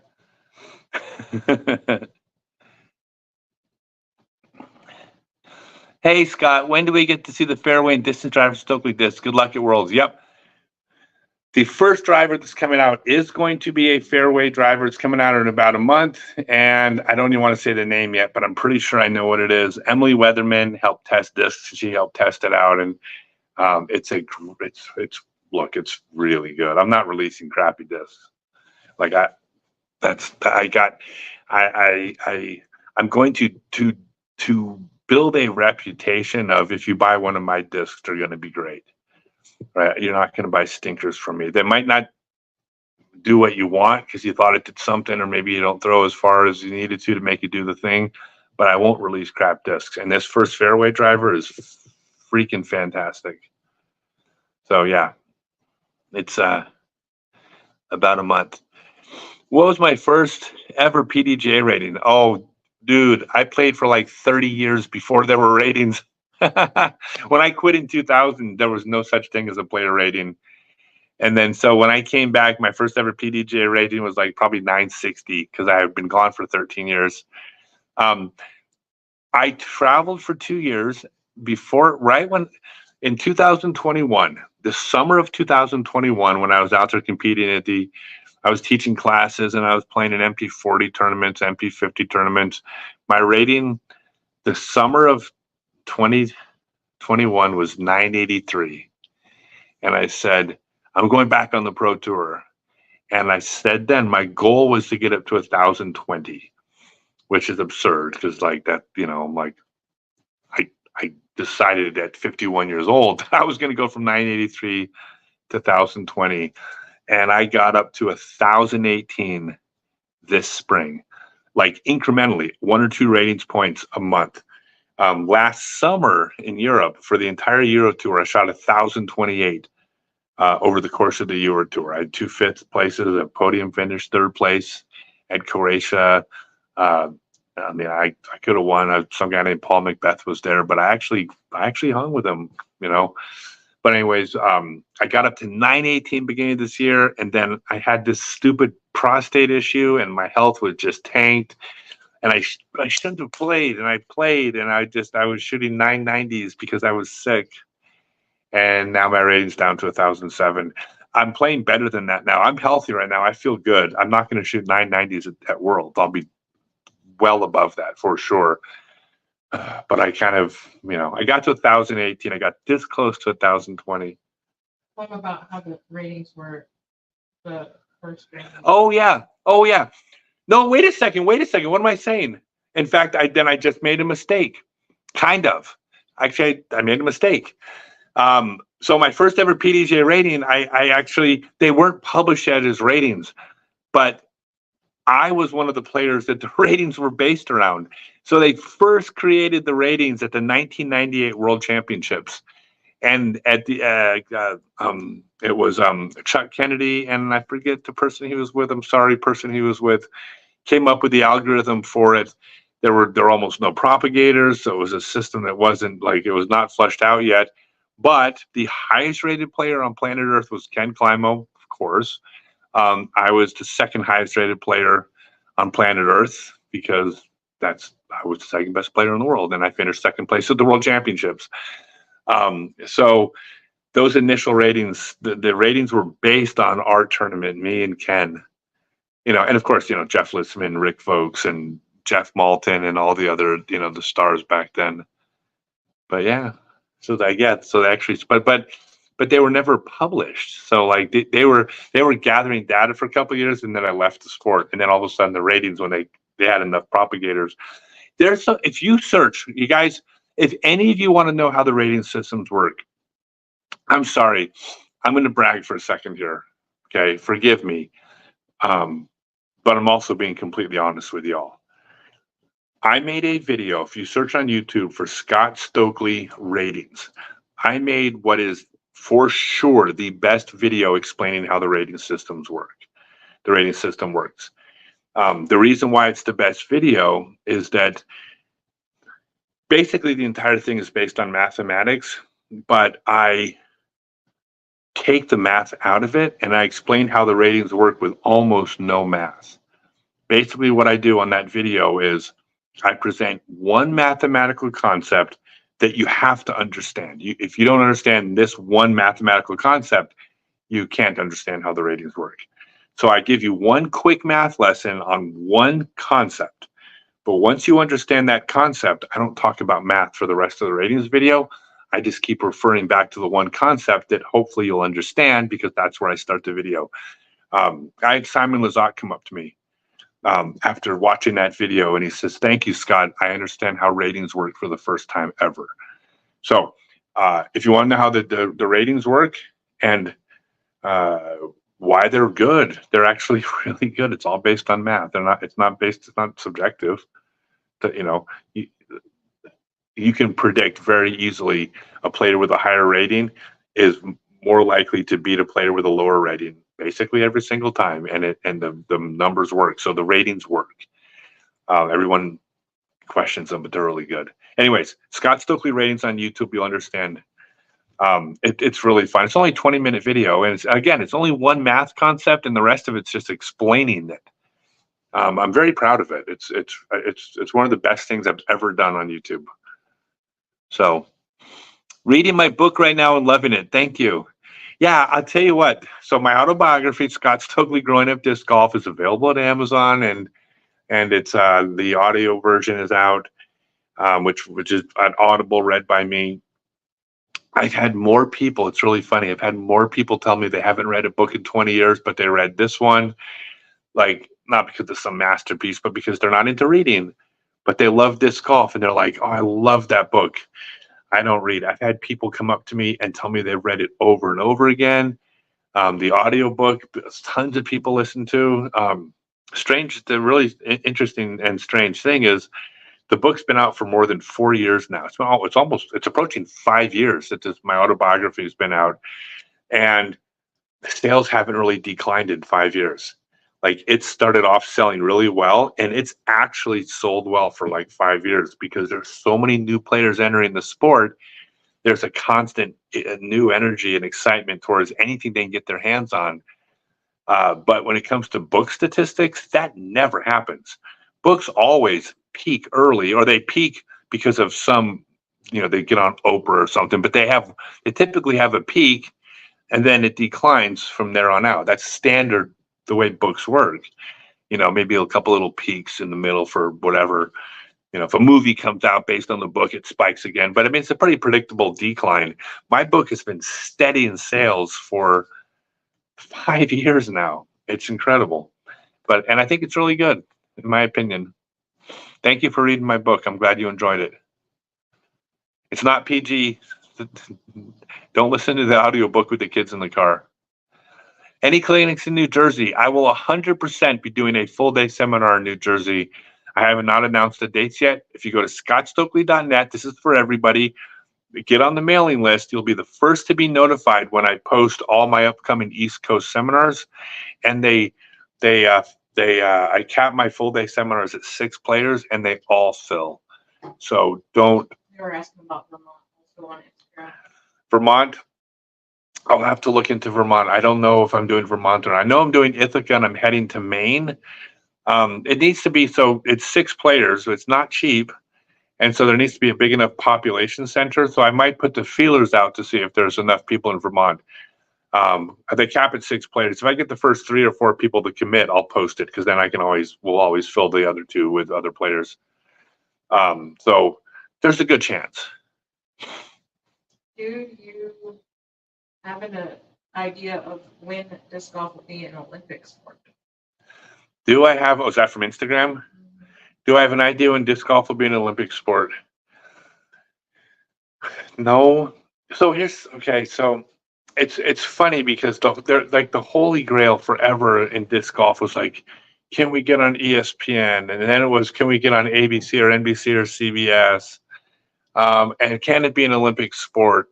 And those things were so important back in the old days, because that was like, if you weren't on ESPN, you didn't exist. And if you weren't Olympics, you weren't a real sport, right? I don't think that's the case anymore. Like, I could give 2 shits if we get on ESPN.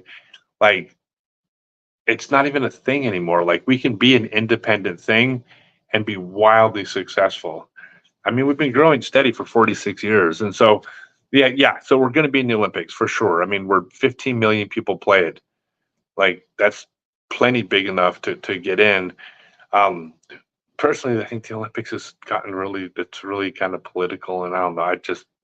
It's not the Olympics I grew up with, for sure. So maybe that's a personal reason. I'm like, nah, maybe it doesn't seem like it's as important as it was. But the idea of being on network television, I almost think is irrelevant at this point. Like, why? We don't need them. It's kind of like if you have a TV show, can we get on ABC? Well, do you really need them? Oh, we're producing a movie. We got to get on some mainstream theaters. It's like, do you really need them? Like, oh, if you're a band, do you need to be on a major label? Not really. So I think a lot of the culture within all these things has changed where you don't necessarily need them. You're also subservient to them. Like, you don't get to go on ESPN and then do it your way. Like, they'll change the sport. They'll do it their way. They have the money. They have the control. I don't know if that's a good thing.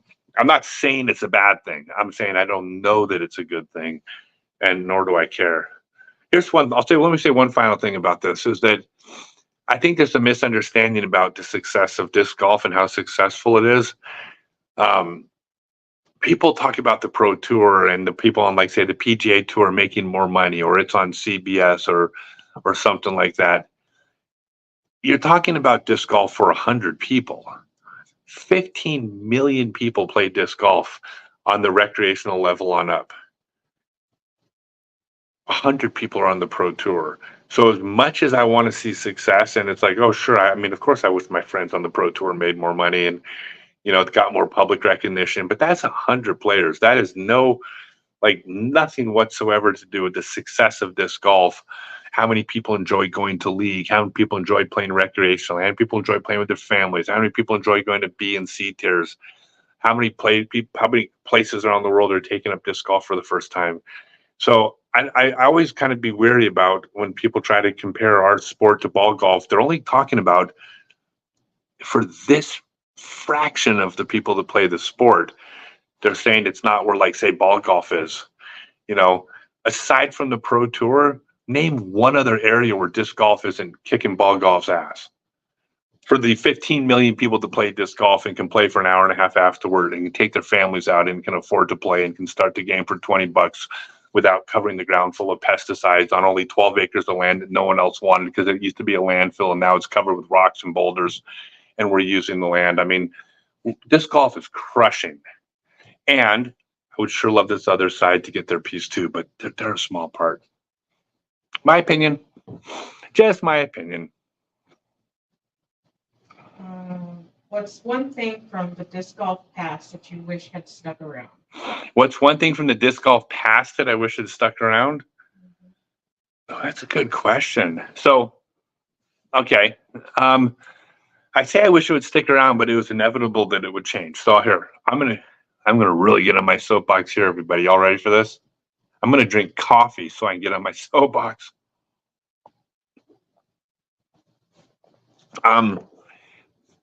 So I will never be one of those old people that says, "Oh, back in my day, the sport was so much better." And I mean,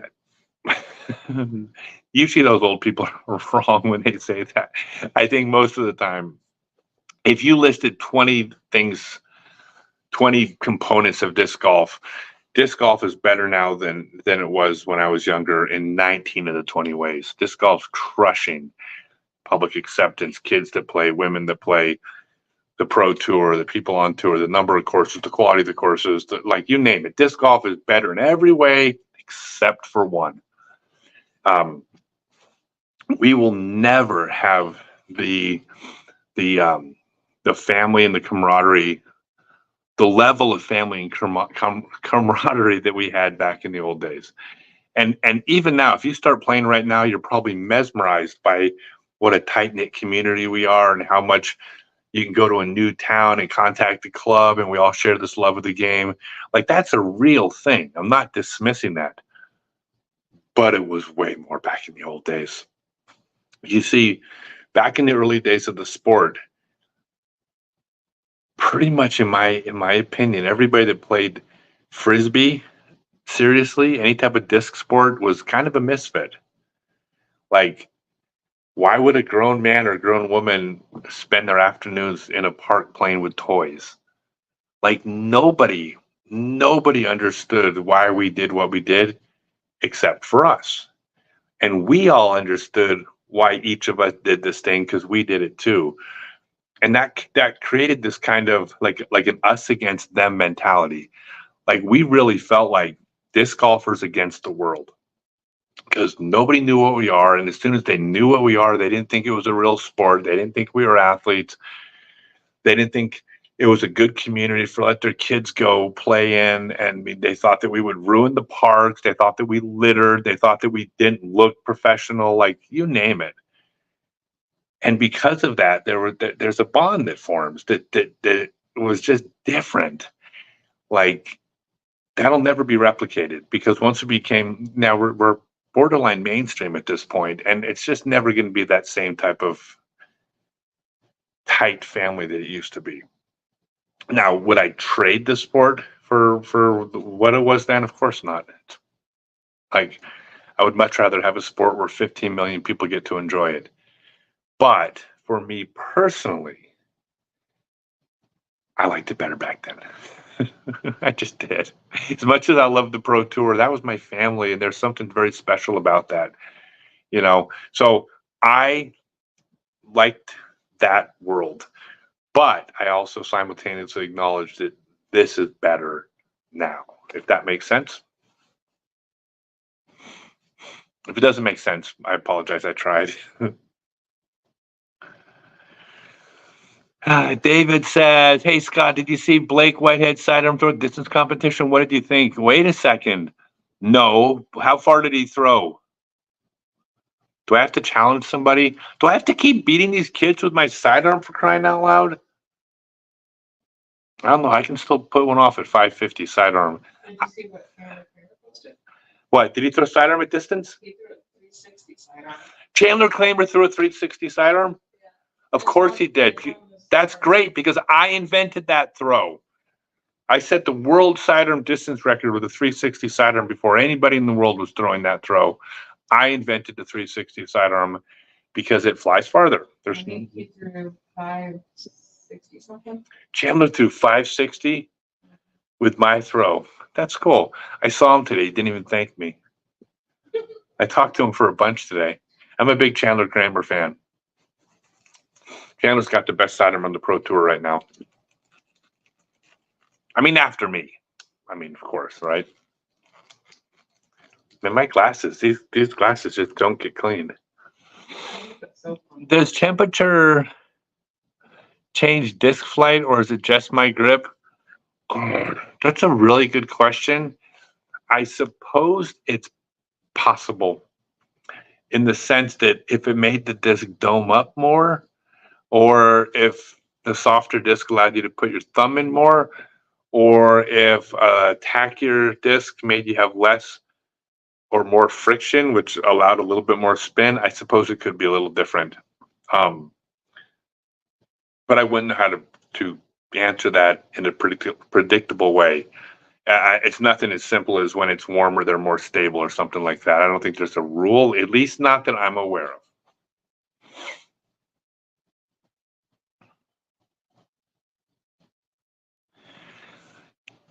What did I think of the VIP trailer at the Des Moines Challenge? Thank you for taking some time to chat and take a picture after your round. I love the VIP trailer because it was air conditioned. That was easy. No, I love the VIP trailer.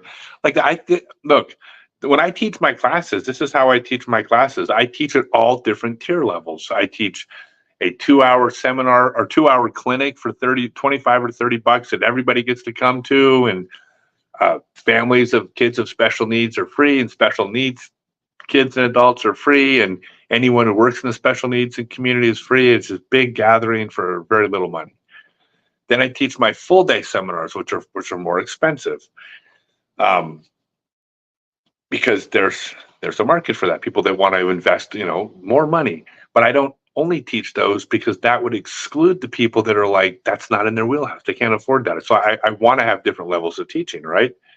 But I also have 2 tiers above my full day seminars. I do multi-day retreats. So I did 2 3-day disc golf training retreats in Scotland. My intention is to do one in Colombia. this is kind of a big dollar thing because you're basically flying to another country, so it's a big part of the experience. I'll probably do some in Hawaii. Those will be more expensive. And then I also did a private 2-day group seminar, which is the most expensive. This is where I'll come to you. This is not cheap. This is the VIP treatment. So the answer to the VIP trailer, I think it's great that they have VIP trailers because there's people with disposable income that can pay money for the air-conditioned trailer. I wish it simultaneously cost less money for the general public so we could get larger crowds. So in my opinion, you offer all the different tiers, and that way everybody gets to come, but you don't want to turn down the money from the people that have it because that's a big part of your income. It's like casinos, right? I mean, you can't operate a casino if every slot machine was $100 slot machine. You have to open your casino up to the public, but you got your high roller tables too, which is, and that's important too. So I love it. How old were you when I started playing? I played my first round of Frisbee golf on the world's first permanent Frisbee golf course when it was the only course in the entire world. So I started at the very beginning on the very first course in 1976 when I was 7 years old.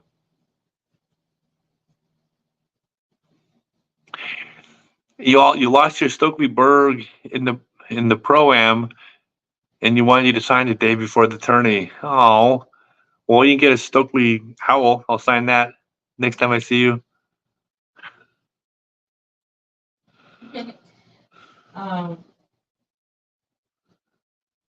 Tell the message. Oh, do I have some? Maybe. I might have some signed Stokely Bergs. I was just told. Maybe there's some at the warehouse that I'd signed. I'm basically out of Bergs in person, but maybe there's some in the warehouse signed. Message me. You never know. Okay, Scott, let's talk about the 30 time to take your 30 second take your shot rule. Look at ball golf. They can take a minute to make sure the shot from the fairway or in the rough. What is the big rush for disc golf? Like that's one of the toughest rules because it's hard to enforce. There is some subjectivity to it because when does the person get to their lie? What's a reasonable amount of time to get to their lie? I think it's more the spirit of the game because it's going to be rough. It just means we have a certain pace we're trying to keep. The big rush is that you're trying to push a certain number of players through the course at a certain day. You have the flow of the event itself. That let's say you have a lead card and you're filming the lead card. Well, what happens if the lead card has a backup? Well, that's dead time. That's terrible television time. Like if you're on the PGA Tour and it's like, okay, we're going to be talking about ball golf for the next 12 minutes because there's a 3-group backup on a hole. Like that don't work. That don't work for coverage. So you need to keep it afloat. So I think it's just trying to keep a pace. And I don't think 30 seconds is a rush. 30 seconds is a lot of time. It's plenty of time, and in fact, players have adapted to it really well. But again, it's just one of those things where, like, honestly, most players at one time or another have gone up, stepped up to their eye, looked at it, realized they had the wrong disc, went back to get their disc or something. And yeah, they've crossed that 30-second line. Nobody's getting called on it because that's not a habit. It's not a pattern of behavior. It isn't slowing down play. It's a situation you've been in and I've been in. We kind of just don't, like, we're not out there to get each other. But it does set a precedent for that player that takes too long on every single shot. It basically says, look, you have to go under a certain pace because you are slowing down not just your group, you're slowing down every group behind you. Like you're affecting 50 people or more if you're playing slow. And that just, it's not good for coverage. It's not good for the vibe. But nobody's calling someone on making one mistake.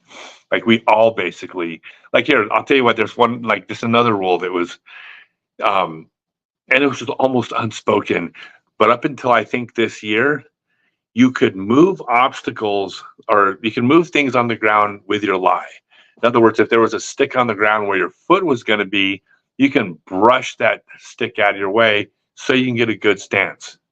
However, according to the old rules, you were not allowed to move things out of your way on the run-up. Okay, well, that was stupid, right? Obviously, you have sticks, you have pine cones, you have stuff on the ground. Like, it's dangerous. You twist an ankle, you blow out a knee, you slip, and it doesn't change the hole or the shot or the lie. It's just giving you a chance to run up. So you weren't allowed to just kick the sticks out of the way of your run-up. Well, guess what? Everybody did. It was just one of those rules that the players just didn't accept and just didn't follow. And nobody thought, no person who refused to break that rule ever called anybody else, because it was a stupid rule. Like, everybody kind of agreed that it's not okay to like slip and fall and hurt yourself because you can't kick a pine cone out of the way. It's like, no. So it's the spirit of the game. And I'll tell you right now, on the Pro Tour, there's not a single player, at least in an MPO, that is out there trying to screw people over on technical rule calls. Like, nobody's out there going, gotcha. Oh, it's like everybody, basically, if you're not sure if it crossed safe or not, everybody's giving you the benefit of the doubt. The spirit of play is unprecedented right now. I've never seen anything like it. It's beautiful. What about the people that have notoriously long? There are people that are having notoriously long times, and they've gotten harassed over it, and it will change, and they will begin getting called on it. But it's slow to implement, because it's a tough thing, because players making calls on other players is bad, because you have to make these calls, right? You're required to. You have to make a time call on someone in your group, because it's not just affecting your group, it's affecting the group behind you, and the group behind them, and the group behind them. You have to make this call. But there's still the idea of asking players to potentially have a confrontation during a round is an unfair thing to put on the players, but it's also unfair to not make the call. So it's tough. Officials make these calls sometimes. It's not perfect. But requiring officials to make the calls doesn't work, because if officials made these calls, that would mean you'd have to have an official on every single group, or else groups without officials would not have to follow the same rules as the groups with officials. So it's an all or nothing thing. So it's not as easy as it sounds to just fix it. I think the general idea is the spirit of the game. We all get along. We all follow the rules. No, there's not really any problems. It's just there's a couple players that play slow, that get harassed, and we kind of just hope they change, get better, I think. From Instagram, what's your favorite format of disc golf? My favorite format of disc golf on Instagram is a four-person skins match. How's that for a cop-out answer? No, I mean, I like 4 rounds. Maybe it's just traditional. It just seems like that's enough golf to determine. World Championships is 5 rounds. I kind of like that, maybe because it is the World Championships. Give 1 extra round to make sure there's a separator, to make sure the best player wins. And but I'm okay with I think 4 is a reasonable amount. I think 3 is kind of fun though on the Pro Tour, because when you do a 3-round tournament on the Pro Tour, the smaller the sample size, the fewer number of holes, the wider range of people you're going to have win. More people can win a Pro Tour event that's 3 rounds than can in 4 rounds. Like, every single person out there can win a 1-round tournament, right? The longer you play, it's regression to the mean is the mathematical term. The longer you play, the closer things start to sort themselves out where they belong.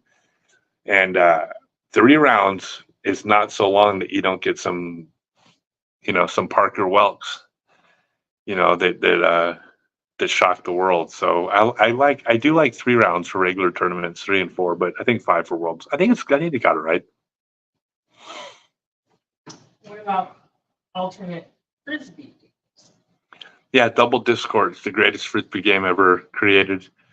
And I got to make the video for Shoot, I did the voiceover for a double Discord video, and then I have to add a part, and I just realized I didn't finish it like I was supposed to a while ago. Oh my God, I'm such a jerk. I recorded the audio for a double Discord video to teach people what double Discord is, and I just realized I dropped the ball on. I got so distracted I didn't realize till right this second that I hadn't done it yet. So thank you for reminding me.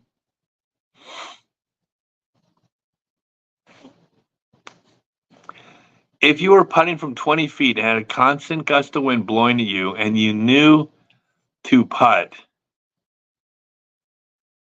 let's see, wait.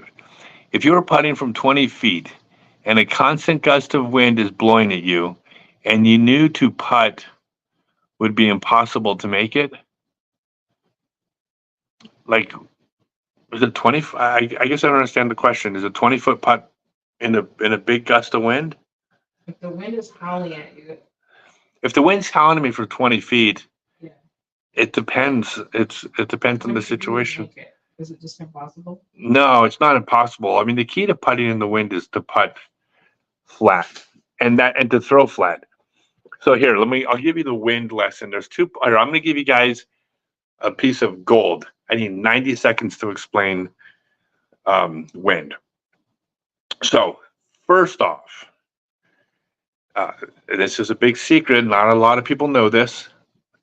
There has never in the history of disc golf, and nor will there ever be in the history in the future of disc golf, somebody who is good at playing disc golf in the wind. Okay, not only does wind create a far larger variance and require you to be far more precise on your shots, when it's windy, you can't predict what the wind's going to be doing 10 feet in front of you, 50 feet, 100 feet in front of you. There's a randomness to it. Nobody is good in the wind. The people who succeed in the wind are the players who suck less in the wind than everyone else. That might seem silly because that might seem obvious. Well, yeah, whoever plays the best or whoever sucks the least is going to win, right? But it's not. It's a mindset. Whoever sucks the least will win in the wind, which means if your mindset in the wind is to play well because you want to play better than players and shoot well, you will lose because nobody's good in the wind.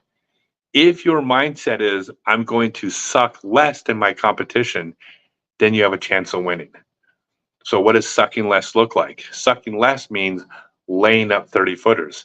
Sucking less means not throwing risky shots when you're putting the disc high in the air. Sucking less means stepping up to a 250-foot hole that you know you can reach, but not trying to throw it to the basket. Instead, aiming 60 feet upwind of the hole so you have a 60-foot approach shot to play for your par, even though you could have got there, but you risked a chance of having like a 30-foot headwind putt. Playing to suck less is the mindset to playing in the wind. Like, I'm willing to bogey as long as I don't double bogey. That's how you win in the wind. Now, having said all that, that doesn't mean you get to lay up and play conservative all the time. You have to throw shots. So there's two parts to the win. The first part is to try to suck less, not play well. The second part is that when a disc is flying flat, it effectively acts like a wing. And the wing is what humans have invented to best control what they do in the wind or with airflow. That's what wings are. It's humans manipulating the air to do the thing we want it to do. This is a wing. Now, the opposite of that is when humans want to give complete control over to the wind and not have to control of what the wind's going to do. That's a sail. So when you're a wing, you're kind of in control. When you're a sail, you're giving up control. So what that means is the more you throw a wing, meaning you're throwing the disc as close to flat, that is the closest you'll come to having control in the wind. The more the disc turns into a sail, the less control you have. So the first rule, don't try to play well, just try to suck less. And when you have to throw shots, throw wings, not sails. And if you do those two things, that's how you play in the wind. What about if it's 30 seconds and you gotta throw that? Oh, when it's 30 seconds and you have to throw the putt, you throw the putt. You don't get a choice. It's the same thing. Like if you step up to a putt and then all of a sudden a baby starts crying, or someone pops their head up from behind a hill, or someone's phone goes off, you don't. It's irrelevant. You have 30 seconds. Now it's unfortunate when it happens to you. However, it'll happen to every single player an equal amount of times. So you just have to deal with it. A lot of it's mindset, by the way, because like it depends on the sport. If you're a golfer, you're used to dead silence and any noise is a distraction, right? But what if you were shooting free throws in the NBA? You think crowd noise affects an NBA player? Of course not, right? Because their mindset is to accept the noise. And by the way, we do this as well too. Everybody gets so distracted when somebody's moving or somebody's talking, right? But it doesn't affect you when you're warming up at the practice basket. Like you still putt just fine when you're warming up and people are talking and other people are putting. You do just fine because our mindset is we don't have expectations of quiet. So a professional disc golfer who sticks to the 30-second rule just has to be in the mindset of sometimes there's going to be distractions and I'm not allowed to stop, so I can't let it bother me. And then you just step up and throw. It's never perfect, but I mean, it can't be perfect. There's humans. There's humans around. Humans aren't perfect. How far could I throw when I was 15? Not, when I was 15, not quite as far as now, but probably not too far off as far as power. What was your first junior distance record? No, oh yeah, I set the world junior distance record when it was 1987. So I was 17 years old. I threw, I threw 162 meters, which would be 160, 178, like 530 feet when I was 17 years old. But I did it with a P38 Lightning, like a Speed 6 disc. So you can't compare that to that, with a Boss or something. Totally different game with a Lightning. That was probably easily a 700-foot throw with a Speed 13 disc. But back then it just they were like they didn't exist. I was basically throwing what would be mid ranges today, like 530. If I had the choice to be on the PDGA board, would I decline? As a matter of fact, I would. So every year the PDGA board has a write-in category where people just write in their candidates, and I get a lot of people write me in. I would never be on the PDGA board. This is like politics. I would never put myself in a position where whatever decision I make would make people hate me. I just don't want that role. I don't envy that role, and I do admire people who are willing to take that position. Even those people that have a different opinion than myself, I respect the fact that they're putting themselves into the line of fire, because it is a thankless job to do things where people are going to hate you and be mad at you. And I would never want to be in that position. It's like, look, this is what my brand is. If I have a brand, my brand is, and if you guys, those of you who follow, which I guess most of you probably do, go look at my last year's Facebook post, Instagram post, YouTube videos. You can't find a negative comment in there in the last year from anybody. And I don't delete them. I don't delete anybody. And I say no negative. You might find one or two here or there, but virtually none. And the reason why is that my pages and my world is like kind of free from all that bullshit. Like there's a lot of topics, and I'm not going to bring them up here, nor will I even respond to them if somebody texts them. But there's topics in disc golf that are contentious, and I think they're important subjects to talk about. You should talk about these subjects on Reddit. You should certainly talk about them on somebody's post when they bring that subject up. Like they're putting it out there. By all means, go talk about it over there. And you should. These are important things. I just don't. And I want people, when they come to my pages, to just kind of have fun and like get a break from this shit. There's so much stuff out there.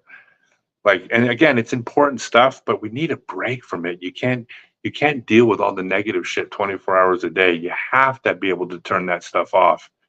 And it's like you can't even literally put on a sporting event without something political coming up. You put on a Hollywood movie, there's some political undertone to it.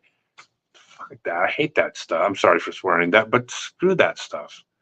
Like it doesn't. I don't think that shit belongs everywhere. So it doesn't. So I keep it out of my pages. So being a PDGA board member would inject myself into this world that I want nothing to do with. I'll let other people do it. People that are braver than me, who are willing to take on the masses. Good for them. I mean, we need people like that, but I'm not one of them. Why is there no Pro Tour event in the Rockies? I don't know. I mean, there's only so many Pro Tour events. I think it's not out of the question, but it needs the right situation, the right club. You need the right event that's been going on for a while. I know 303 did a good job for a while, but there's so many components to running a Pro Tour event. I mean, you need the course, but you also need the parking, you need the Wi-Fi, you need the infrastructure, you need the vendors, you need to have. I say parking. You need a million volunteers. It seems like at these events, which means you need a really strong club. You need a strong club that's been running the event for years, that has the experience with dealing with this. I mean, there's so many things that go into this. Like, it's not just a matter of like, hey, that's a really cool course, let's put on the event there. There's just so much more to it.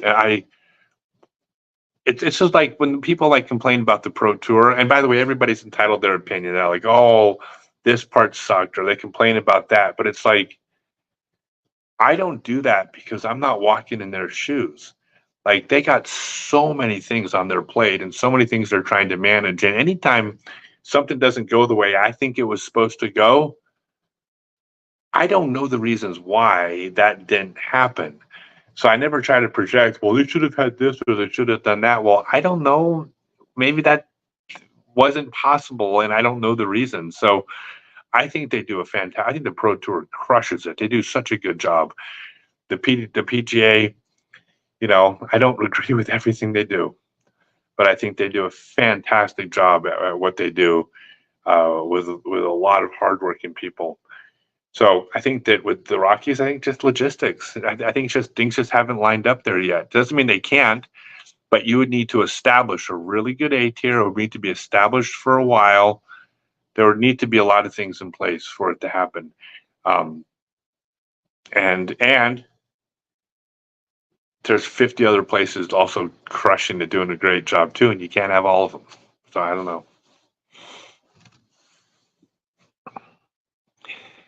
You can also limit massive OBs on a course by using the ball golf rule, stroke and distance. I think USDG hole 17 should be the way. OB should be the standard. A re-tee would stop the negative 40 par scores. Yeah, so there's a problem with that. The hole 17 at USDG, the problem is that it also slows down play. It creates backups. I mean, look, these are like, I completely respect your opinion because these are just opinions, right? But I personally would disagree because I think situations like when you're on the Pro Tour, a 2-stroke penalty for throwing out of bounds is a massive penalty. That could put you from 4th place into 11th place. So it's not like the penalty isn't severe for throwing out of bounds, but the massive blowups, the big scores, I think that, I mean, the re-tees, like that's, oh God, that just logistically just could turn into a nightmare. And besides, you could fix the 40 under scores very easily. Make the fairways more narrow or the hole farther away, or stick it behind another obstacle. Like I think for the flow of play, like I think there should be even just more hazards. Like you throw a shot and then you face a penalty because you threw not in the landing area. But I mean, I love hazards. I think hazards in a lot of cases are great for that reason. So I personally don't like it. I don't like the blow up holes. Like hole 17 is USDGC. If you get a 2-stroke penalty there, I mean, how often has that tournament been won by 3 strokes? like a couple times ever, I mean, if you throw out of bounds on 17, you probably will lose the tournament. That's a big penalty. I don't think it needs to be, potentially more. That's just my opinion. I don't think you're wrong if you disagree.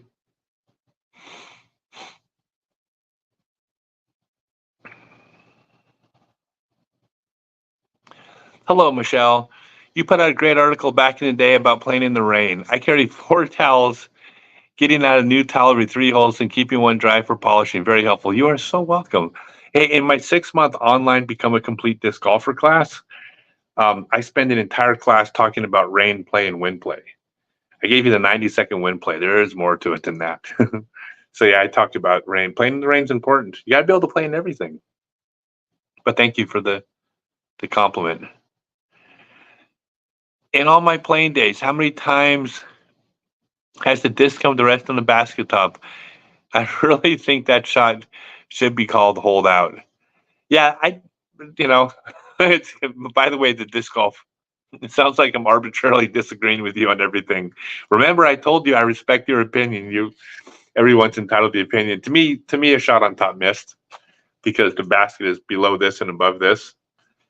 But I mean, baskets can be better. I mean, it would be very simple to make baskets catch better. If you did smaller chains and had more chains, it would be more like a net, and they would catch perfectly. So it's not that it can't even be better, but I think if you're over the top, you miss. But if you called that in because it's above the ground, I mean, you could. The rule could be if it's not touching the ground, it's good, right? I mean, I wouldn't argue. I don't ever argue about rules. So whenever I play, I don't ever argue, I don't ever talk or think about, well, the OB shouldn't be here or that basket shouldn't be elevated. Or I never think about that. My job is to come play the course that has been put in front of me to the best of my ability. Like I'm facing the challenges and using creative problem solving to try to solve the problem of that course. I don't think I have a say in what that looks like. So whatever, if they came around and said, discs on top of the basket now count, I wouldn't argue. I'd be like, okay, then they now count. What about the ones when they get stuck in the tray? Yeah, I don't like when they get stuck in the tray. Yeah, they used to get stuck in the side all the time in the old days. It doesn't happen as much anymore. But it still counts. Yeah, now they're saying it counts. I don't understand. I think everybody, yeah, PDGA does a really good job. I think, I don't have to agree with everything they do to acknowledge their hard work and the good job. I think the rules committee has and this is human nature. I think people often try to justify their position in organizations by feeling they have to do something. And I think there's a tendency to fix things that aren't broken. And there are some PDGA rules that weren't broken that they fixed. And I think the reason why it happened has nothing to do with people complaining about the rule the way it was or some incident that happened. I think some of the rules got changed because we're on the rules committee. We need to change something. The idea that if you pass through a double mando and you could still miss the mando, like that is the most absurd. Like you've taken a rule that was simple to understand. 2 things: disc passes between them, between the T-pad and the T-pad here, hole there. Disc goes between these 2 things. If it doesn't, you've missed. Like that is so simple. And then to change it to, you have to imagine a pane of glass on each side, and the disc has to cross the pane of glass. And if it crosses, I mean, it's like that is,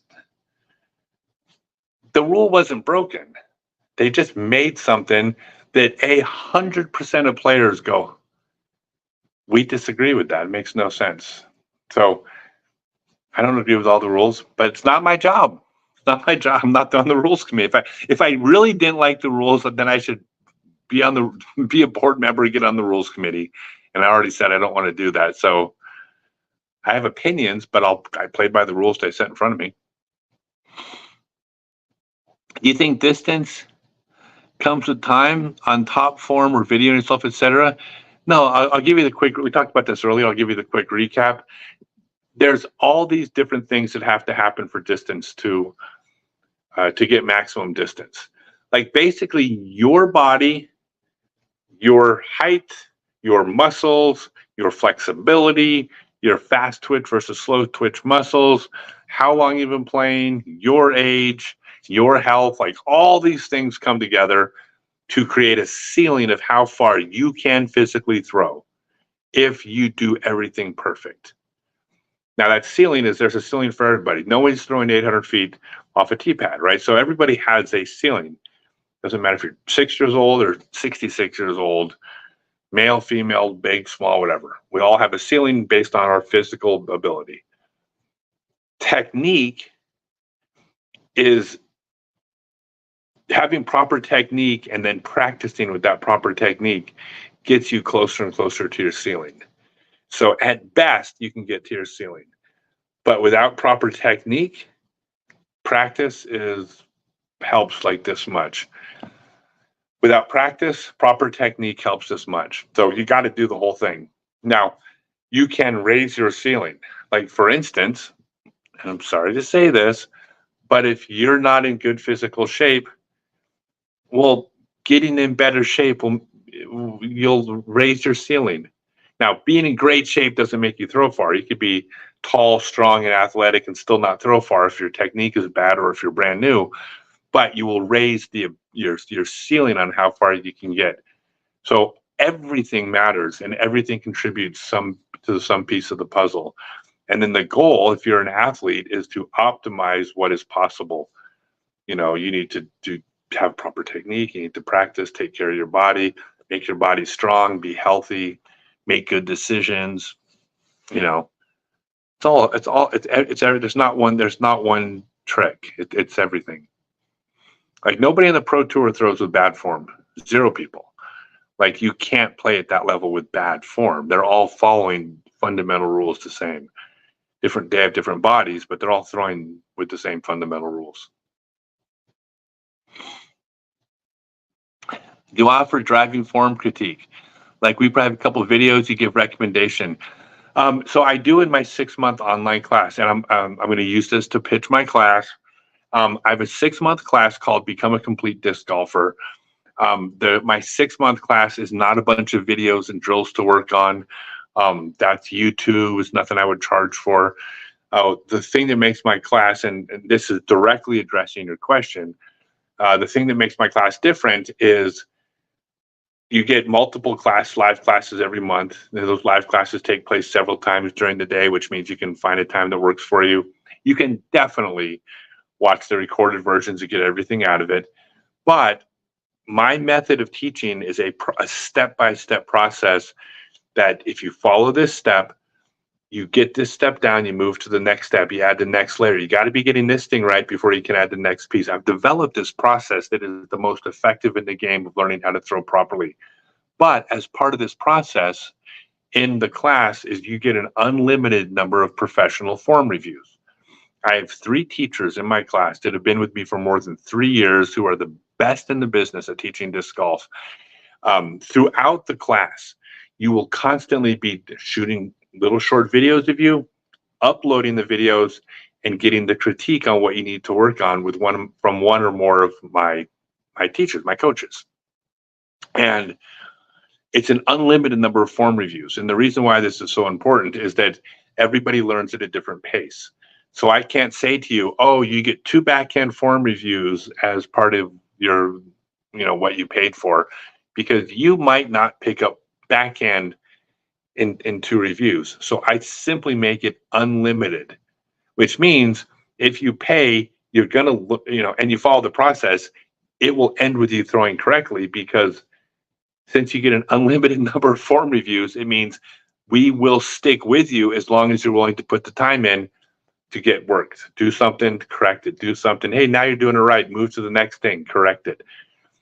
So yeah, that is yes. So the short answer is yes. In my class, you get professional form reviews. And of all my teaching I've ever done, at least on the professional level, it's what I'm most proud of. My 6-month class is It's really good. I mean, everyone that takes it just, yeah. So go to scottstokely.net. That's the information.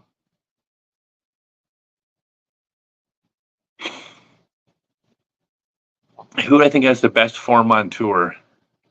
You're going to hate me when I say this. Ready for this? I'm going to look around first. Everyone.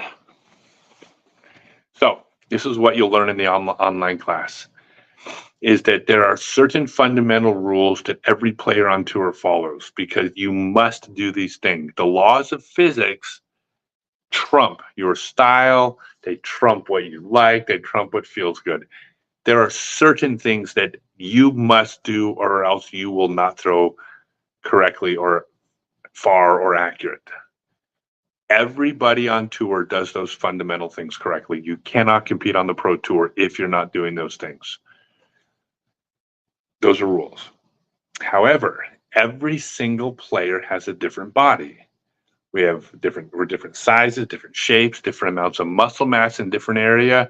Our joints don't align at identical angles from one another. We have a different range of motion within those joints, different flexibility. We have injuries, we have scar tissue. Basically, everybody's body moves differently in a way that is correct for them. I mean, when you watch 10 people walk, they don't look identical when they walk.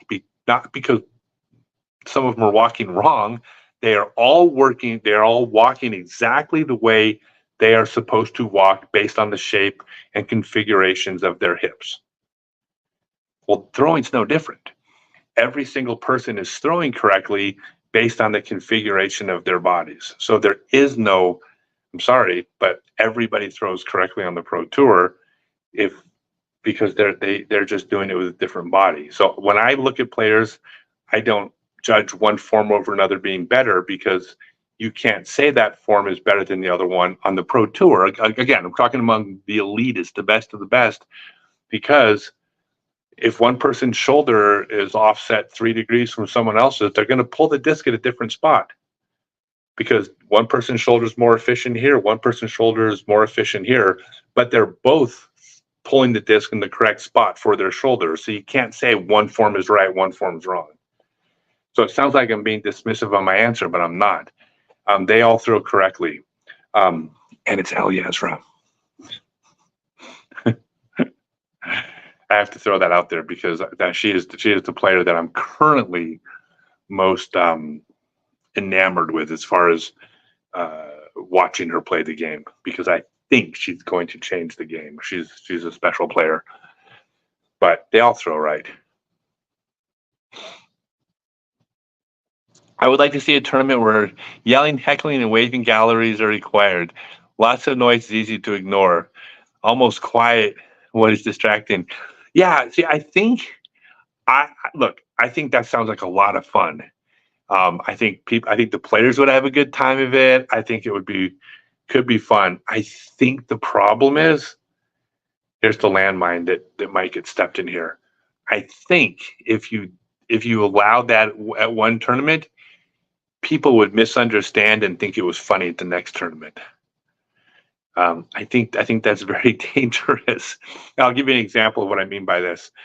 2 or 3 times, I had a bad tournament, and I wasn't playing well, and everybody's everyone that follows me is so kind and so supportive and so loving, dare I say. And so I think on 3 different occasions, I said, all right, guys, stop being so damn nice to me.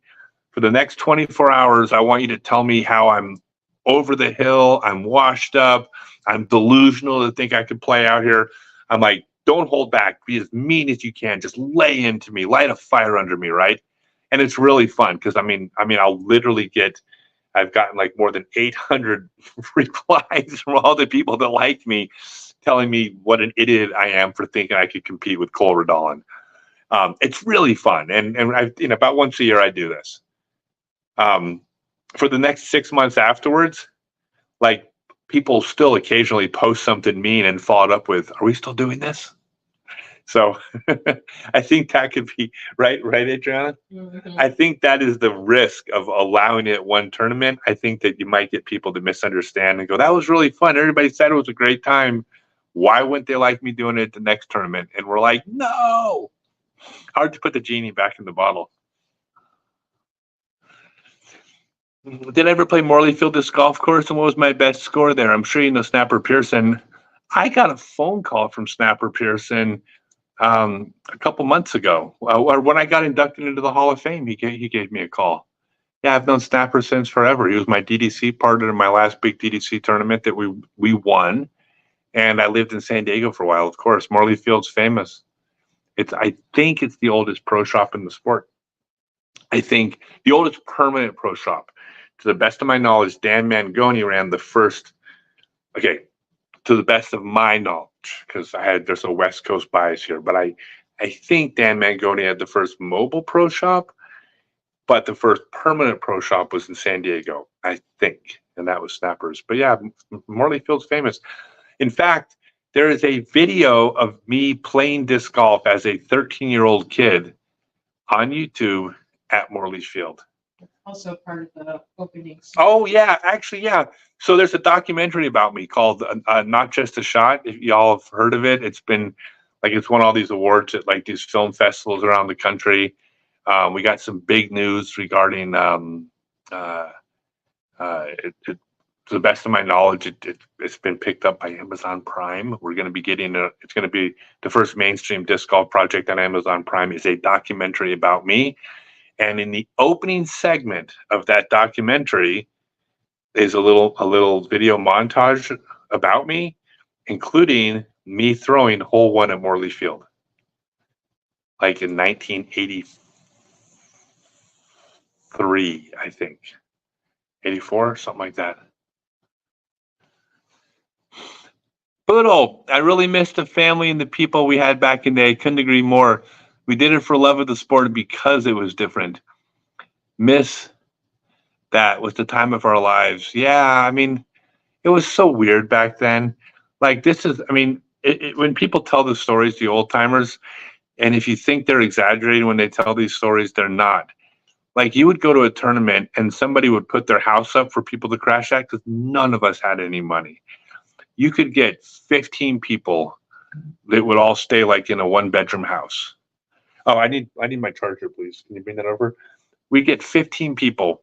The living room floor. I mean, there could be 10 people on the living room floor sleeping at a tournament because nobody could afford a hotel. And what's wild is I got to plug this in. What's wild is that even though that happened, as people got older, sorry, I got to plug my phone in. What's funny is when people got older and had money for hotels, to a large extent, they still stayed at the same house they stayed at every single year. So you would have people, that made $100,000 a year sleeping on someone's living room floor just because they always have, because it was this family that we used to have. It was such a tight knit group. Like it's funny when people are like, they're like, did you really know Ed Hedrick? And it's like, yeah, of course, we all did. Like if you knew Ed, like if you played, you knew Ed, because there just weren't that many people that played. If you went to the World Championships, that was literally everybody who was good at the game was at the World Championships, all 65 people or 110 or something. Yeah, it was different. How do I handle a bad round? Hey, what's up, Eric Jenkins? Everybody check out Eric Jenkins' Disc Golf YouTube channel. It's one of the funnest channels in disc golf. How do I handle a bad round mentally? I don't ever stress over a bad round because, God, this is going to sound so cheesy, but it's not that important. I mean, it's just not.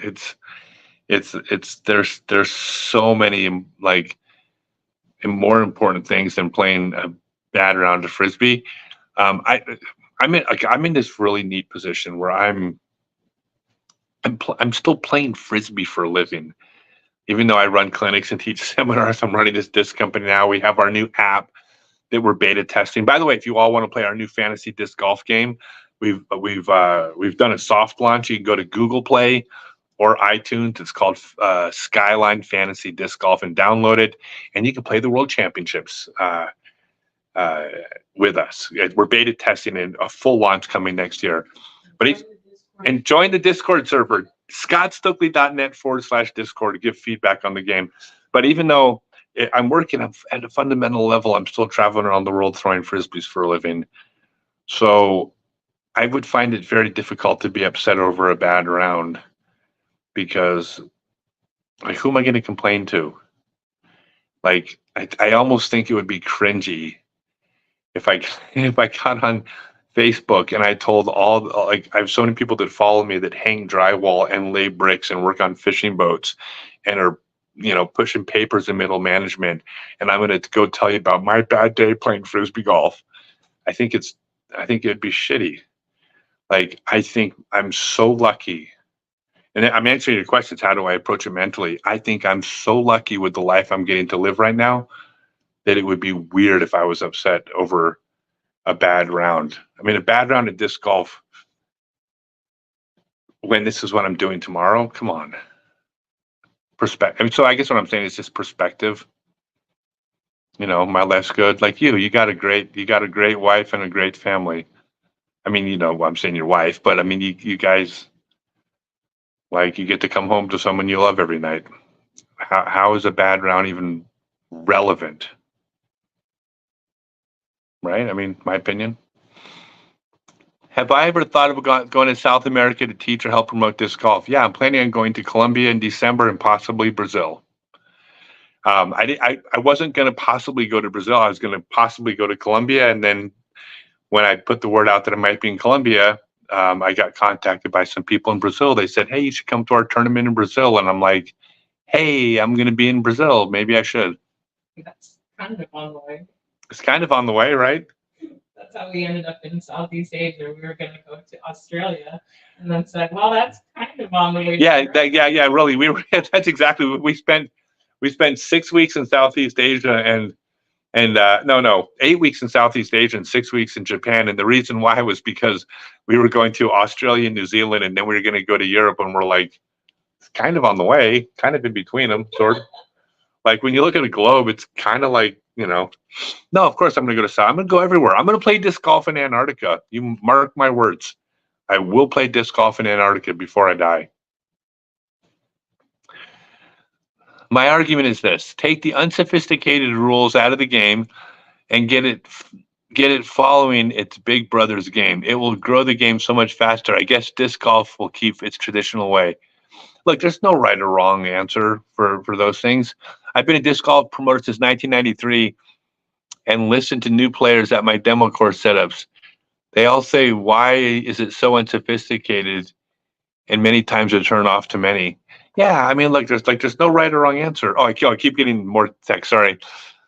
If you ever get the thumbs up from ball golf greats like Tiger Woods, Scotty Scheffler, Jack Nicklaus, etc., watch the game grow so much faster. Yeah, sure. I mean, any type of public endorsement for sure. And like, these are all like, I don't disvalue your opinion. I have my opinion about courses. You have your opinion. Neither one of us is wrong. It depends what we're looking at as far as golf. I mean, there's a couple things that disc golf is going to have on as far as the pro tour. And it's like, I mean, by the way, when we say grow the game so much faster, keep something in mind when we're talking about perspective. We're talking about the pro tour, which is a tiny part of the game. This is my estimate, but I think it's a pretty reasonable estimate. So according to a poll I'd seen about a year ago, 22 million people said they played ball golf and 15 million people said they played disc golf. So there were more ball golfers than disc golfers, okay? However, the question was, if to consider yourself a ball golfer or a disc golfer, the question was, do you play at least 9 rounds of golf a year? Well, first off, of the 22 million people that ball golf, I suspect a lot of them have not played 9 rounds this year. But if you got a $3,000 set of clubs in the garage and they say, are you a ball golfer? You check the box, you're a ball golfer. So it ain't even 22 million people that have played 9 rounds in the last year. But even if they all have, the average disc golfer is playing 9 rounds a month, which means, and it's just the math, I'm estimating, but a pretty simple estimation on the math is that this year there'll be about 7 to 8 times as many rounds of disc golf played in the US as ball golf. So there's far more disc golf being played than ball golf. So yeah, there's more money on the pro tour, but does that mean ball golf is more successful than disc golf? Well, it depends which metric you're looking at. In terms of number of players and the amount of people that play, and with our sport growing and ball golf struggling, we're going opposite directions right now. You know, we both got a boom during COVID, but we're going different directions. I think disc golf is doing fantastic on every single level. It's only smaller on the pro tour. Now, here's the thing we're always going to struggle with the pro tour. And this is a big part of golf. And there's a few pieces here that I don't think a lot of people look at. Is that ball golf started to become big at a time when you wanted entertainment, you had 3 television channels if you weren't out doing something, right? And ball golf managed to be on one of those channels every Saturday and Sunday morning. Okay, so in other words, a third of the viewing audience of the US, if they wanted to watch TV that day, are watching ball golf. Nothing's going to occupy that space now. No new sport's going to come along, it's a huge challenge to come along and try to be that, because you don't have 3 channels, you have 100 channels, and then you have Netflix, and you have YouTube, and you have social media. Like, there's so many other places dividing people's attention. You can't get into a space that occupies 1/3 of the viewing audience, right? So that's a huge challenge to get the type of viewership that anything could have gotten years ago. But there's a second thing, though, that happened with ball golf, which is the promotional value of promoting something when you are on 1/3 of television sets was an incredibly valuable promotion. Something that is going to be watched by a fraction of that many people because of all the other choices out there is never going to see the type of money that those sports see.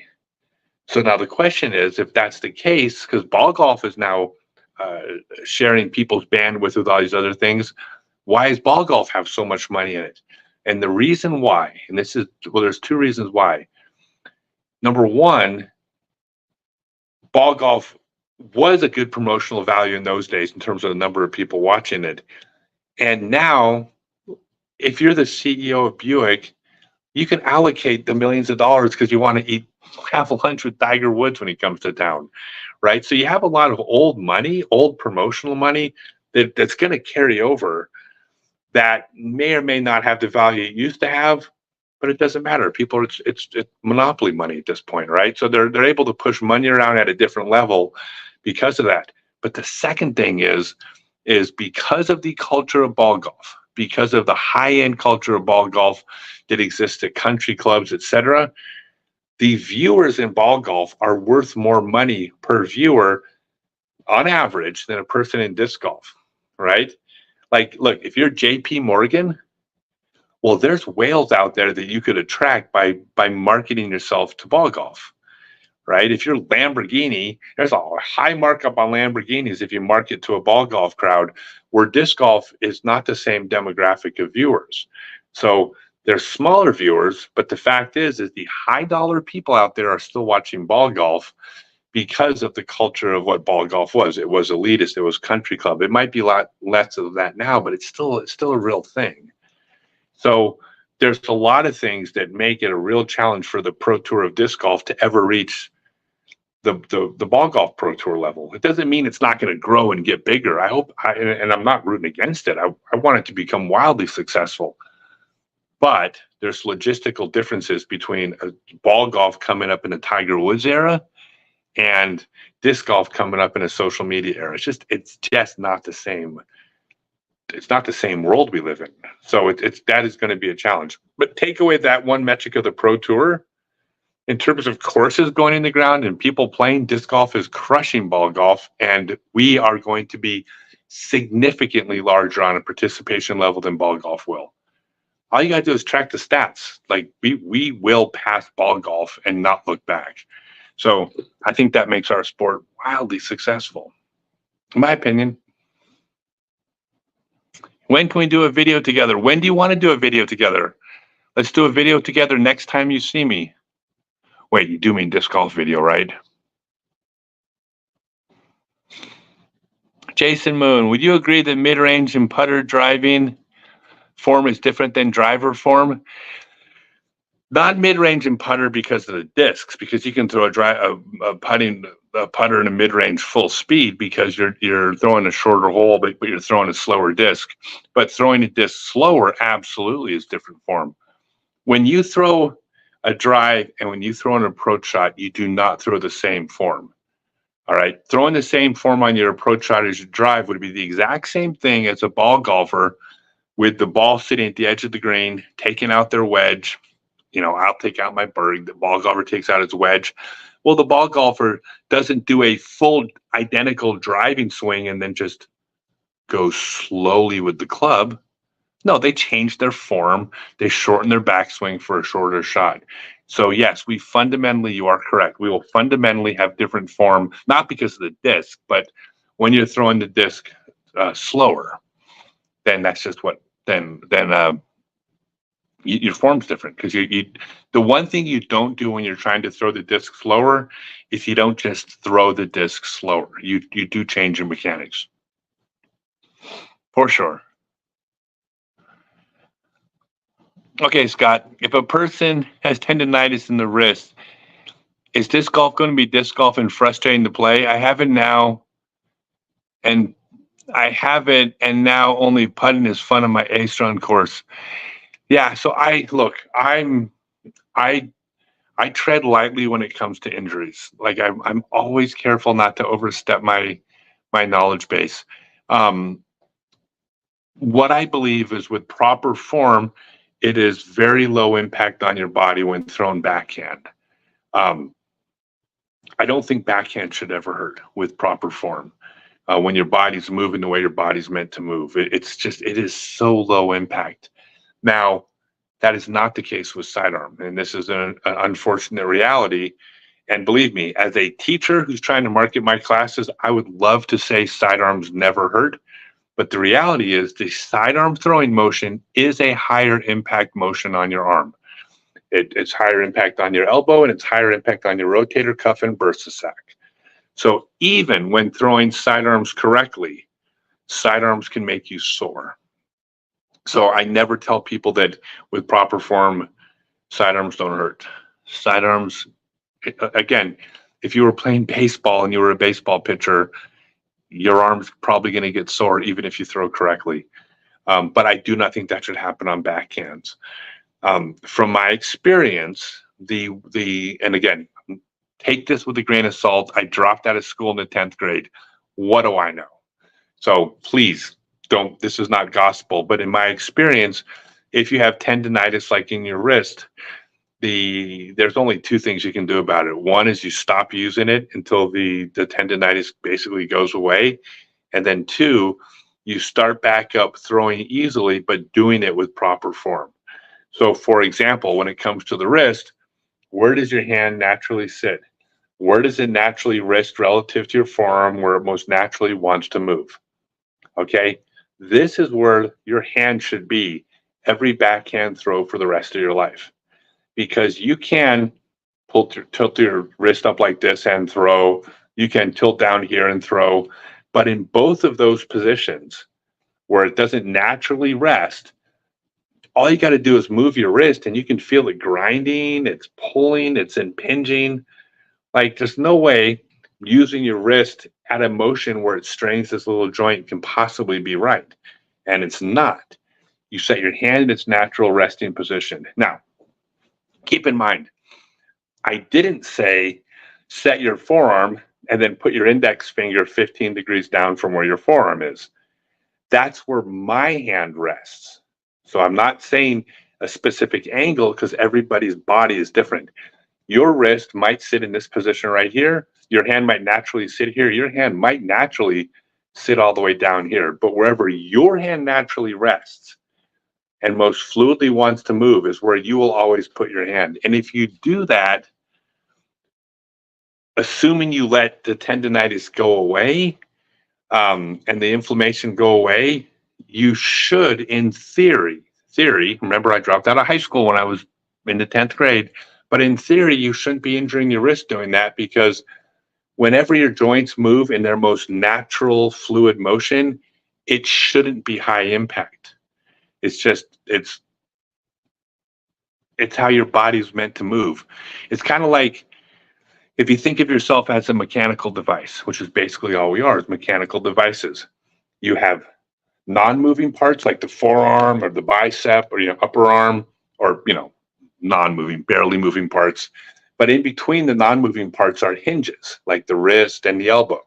Even the shoulder, which technically is a ball and socket, but when you move it on one plane, it effectively acts like a hinge. But this is all we are, simple mechanical devices, right? Well, think about any mechanical device where you take a moving part on that mechanical device, and that moving part is calibrated into a very narrow range where it's meant to move. Well, when you calibrate that moving part, it could effectively move forever. It doesn't wear out. There's no friction. It doesn't catch. It doesn't grind. It's strong, right? Now, you take that same moving part and you take it out of calibration and put part of it out here, put part of it out here. Well, when it's not calibrated properly, it can still move the direction it's meant to move, but it catches, it grinds, it wears, one side might catch more than the other, and it rotates when it moves. So yes, the moving part moves, but when it's not calibrated correctly, it doesn't move efficiently, and it effectively will wear this part out. Calibrate a part of a machine properly, it can run almost forever. If it's not calibrated properly, it runs a little while and it breaks. So the idea is, if you think of every moving part of your body the same way, and you put your body in a position where things are moving fluidly, where they're calibrated, that is the lowest impact you can do on your body.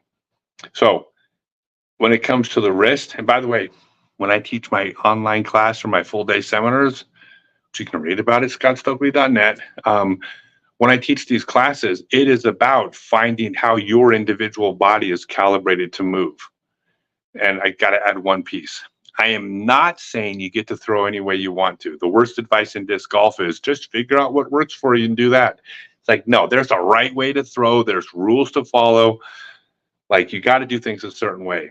But you do those things in a certain way with the different hinges on your body calibrated correctly, which means it's low impact, it's low stress on the body. It's also where you're strongest, because where your body's most efficient, it is also strongest. So it's the lower the impact and strain on your body, simultaneously, it also is where you're most consistent and throw the farthest. But you have to figure out how your body moves. So that's my advice to you. By the way, this applies to any part of the body, right? But the reason why I gotta let the inflammation go down first is, even if everything is calibrated and moves properly, if it's already inflamed, you might just keep irritating it, even though you're doing it right. You kind of gotta let it heal and then work your way back in. That was so long, everybody. I was watching the numbers and nobody left. But I mean, I'm just a teacher at heart, and it's like this is the stuff where I share this. And then I know that people watching go, oh, well, let me try that. And then all of a sudden they're like, oh my God, I don't hurt anymore. Now I can play disc golf the rest of my life instead of having to quit. So I don't like to give short answers when it comes to things like this. I want to give thorough answers because I want to help people. Have I ever played anywhere in Southwest Missouri? On what course?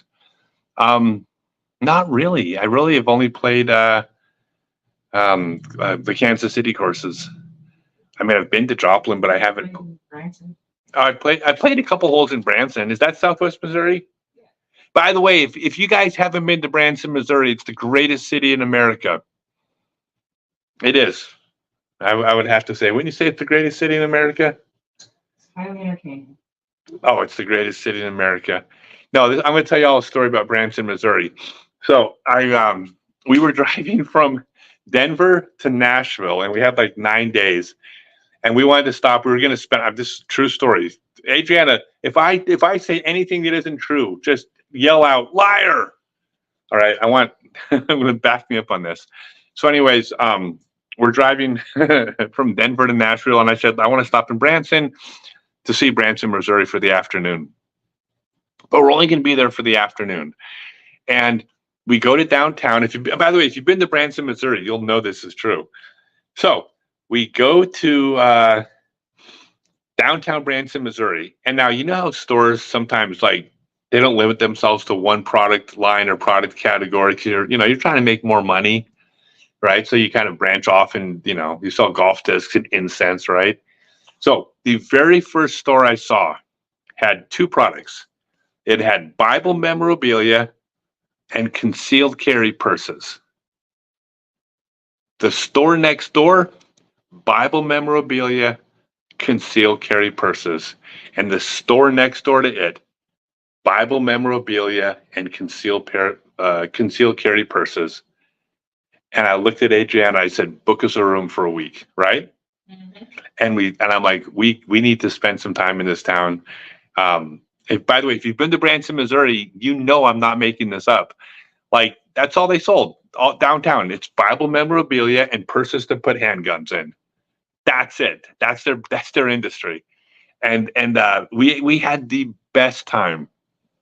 And I'm going to tell you, and I don't want you to think I'm making fun of Branson because, a lot of it's totally absurd. Silver Dollar City, the amusement park in Branson, and I've been to every amusement park in the country. I love amusement parks. I like roller coasters. Silver Dollar City, in my opinion, is the greatest amusement park in all of the U.S. Is it your favorite also? Yeah. It's number one, right? Oh, for sure. Yeah, she says for sure. Dude, this is the most... I've been to both Disneys. Yeah, we have been to both Disneys, Universal Studios, all of them. I've been to Cedar Point. Silver Dollar City. Let me tell you guys about Silver Dollar City. It has 5 roller coasters that are all good. They're small, but they're all top notch. They're excellent roller coasters. But here's the thing about Silver Dollar City. It's the only, they always say they're for families, right? Every amusement park says it's for families. No, they're not. They're full of shit. They're selling sodas. A Mountain Dew costs $13 at Six Flags. Like, don't tell me that's family entertainment for families. You're corporate lying assholes. Silver Dollar City, you could get a full meal there with a drink in the amusement park for $10. And I asked management, I said, why is this $10? And they're like, well, if we charge more, families can't come. And I'm like, thank you. They're actually like, right? Am I right? Yeah. They're actually like not hypocrites. They're not full of shit. So anyways, so we go there at Christmas time. It's one of my favorite stories. We go to Silver Dollar City at Christmas time, and they advertise 10 million Christmas lights? There's like 10 million Christmas lights in their and they have a train that goes through the whole amusement park, right? You get on the train, there's a tractor on the park, right? And so we get on the train because we're going to see 10 million Christmas lights. And we go through the lights, and there's this, Santa Claus and the reindeer and all the trees and everything. And then all of a sudden you get to like the edge of the park. God's honest truth. You get to the edge of the park, and this gate opens up, and the train leaves the amusement park, and it's at night. And then all of a sudden, the gate closes behind you, and the train is going down the tracks, and it's pitch black. You can't see a thing except you've left the park. Like, trains aren't supposed to do this, right? It's very unnerving. The entire amusement park is behind you, getting smaller as you're on a train into the middle of nowhere in pitch black. And then all of a sudden, the train stops, and this light comes on, and there's this old man sitting in a chair, and then he talks to you about Jesus for 10 minutes. Then the lights turn off, the train starts off, and then it takes you back into the park. It was the strangest thing I've ever seen in my entire life. And then you get back to the park, and it's just back to life as normal again. Dude, you got to go to Silver Dollar City. It's unbelievable. That's a completely true story. It was the best thing I'd ever seen. I mean, you like when you're on a train, trains don't leave parks because like if you were in a car and they drove down a road, it wouldn't be that weird. But it was a train to the middle of nowhere. The disc golf. I still have your VHS instructional video from the early '90s that showed the way to throw a sidearm. Yeah, thank you, man. I appreciate that. I was very proud of those at the time. I think they're dated now. I teach quite a bit differently now, but I appreciate. I mean, at the time, I think they were really good. My instructional DVDs. What else happened in Branson? Everything about Branson, Missouri was great. Oh, let's see the shows and. The shows. So Branson, Missouri is Christian Las Vegas. It's just it's Las Vegas, but there's basically, do they even serve alcohol in the city? I mean, they do, but it's not. It's not really. So it's not a party culture. It's not a drinking culture. By the way, we're not religious, but we also don't drink. So like, for us, like Vegas can get kind of annoying because of all the drunks. Drunk people are no. By the way, my apologies to all my followers who like to drink, but when you're not drinking, all of you are annoying. Is that okay to say? I think my audience is going to click off when I say, I'm sorry, drunk people are annoying if you're not drinking too. So Branson doesn't have that. At Branson's just all families, and it's got a. I don't know.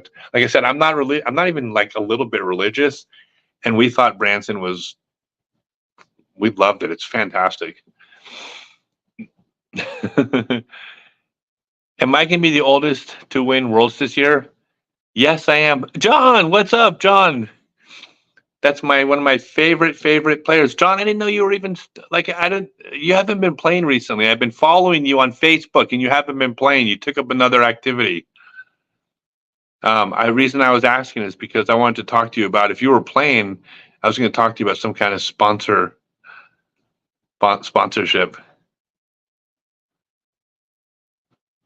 Marvel? No, with we can talk, John. Do you think disc companies just disc golf getting huge and non-disc golf companies starting making plastics for cheaper? No, I think every disc company wants it to become huge. It's not that easy to make, and it ain't that easy to make cheaper.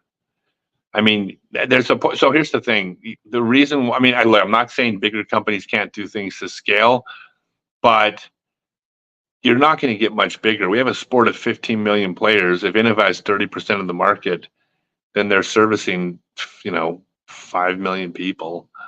Like it can get bigger than that, but that's not a size where you scale that much cheaper. Think about plastic too. Most of the cost is going to go into materials cost, and there's a global price on petroleum, and plastic is petroleum based, at least most of the plastics that we use, which means you can't really buy plastic much cheaper than you get it now. So I don't think that. I think quite the opposite. I think if a big company got into disc golf and they pushed money into it, I think it'd be great for disc golf, but I think everybody would make more money. So I don't think they're scared of the big companies. Plus, it ain't that easy to make discs. It's hard. What about stuff like the Temu, the really cheap Asian stuff that's coming over? I mean, there's always going to be a market for that, but there's always going to be a market for professional stuff too. And like doesn't it just overall help everybody? I think overall, pick up a disc and I go, I want. I think overall, anything, like every single new company, every entrepreneur, every pro shop, every vendor, everybody in the sport promotes and pushes. They push the sport into, like they push money into the sport and they promote the sport. They do social media for the sport. So everybody, I think the rising tide raises every ship. Like I think anything that helps the sport helps everybody. I think the biggest threat to the big companies is me, right? Because I'm doing things differently. Hey, I'm going to tell you all something, and I really want you guys have to promise me none of you will repeat this. So don't post this to social media or tell anybody. I'm going to let all of you in on a secret. all the people, all the big companies that manufacture golf discs, like all those people that created these companies, all the owners of these companies, they're all going to work for me someday.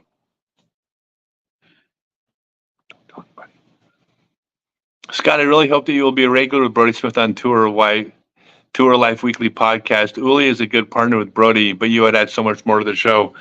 Yeah, I would love to be a partner with Brody on the show. I think we'd make a great team.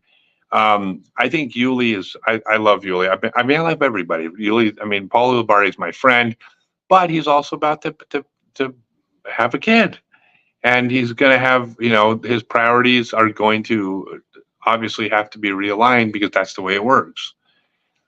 And if that was something that he was interested in opening up, or even maybe even part-time, I would be happy to step in and do the show with Brody.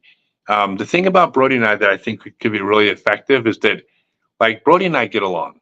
I mean, I like Brody. I consider him a friend. I think he considers me a friend. We've never had any heat or anything. When we see each other, we ask each other how we're doing. So I think we like each other. I mean, I like Brody. I think he likes me, but we are definitely different personalities. And I think the thing that could be fun on the show is that I don't think we necessarily agree on a lot, but we're not going to argue. I mean, no one wants to see that. But we would have different takes, and I think we could debate some things pretty intelligently from two different perspectives. So I think, and by the way, go ahead and tag Brody, and you can timestamp this part of the show if you happen to see it. I think Brody and I would make a great pairing. I think it would do very well. I would bring my audience onto the show with me, which my audience is not his audience. In fact, it's probably as different from his audience in general as I mean, we have two different audiences. So it's not like me coming on, I would just be another person for his audience. I would bring my audience too. But I know I've always liked Brody, but we're different people. We're definitely different personalities. You think tournament payout is too many players in the field? Last place doesn't even make their money back, and money could be added to podium finishes maybe. Honestly, it's really hard to say. I think more people getting paid is probably better. I think if you're a pro disc golfer and you're counting on prize money, you're probably playing the wrong game right now. I mean, but the thing is, it doesn't have to be about prize money. I mean, there's so many, like your professional career in 2024 isn't about how much you make in prize money. It's how much you earn as a professional disc golfer. That means all the different things that you do. So it's sponsorship, it's tour discs, it's lessons, it's endorsements, it's appearances, it's building courses, it's opening pro shops, it's investing in businesses, it's creating a clothing line, it's social media, it's there's so many different things. And if you think of your earnings as prize money earnings, it's not accurate.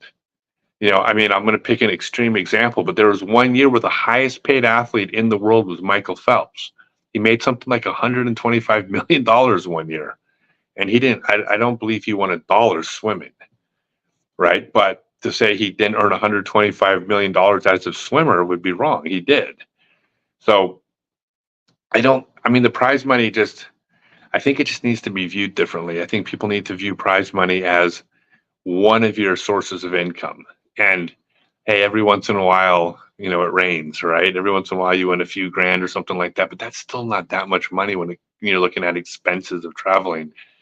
But you look at the whole package together with everything you're doing, including vending, like that's what being a professional is. I mean, there's so many parts to what you do. It's not just prize money. This is a lot of sports. If you're a UFC fighter, yeah, you make really good money if you're one of the top fighters, right? So on the surface, the only people making money are the top people, the champions, the number one contenders, the top 10, a few outsiders with a big social media following. But the people that are the lower earners might earn $20,000, $30,000 for a fight, and they get 2 or 3 fights a year, but they got to pay their coaches, their trainers, their gyms. Like, so it's like, oh man, they're not making any money. Well, that's not exactly true, because part of their income as a UFC fighter is the fact that they can monetize the rest of their life working in this industry.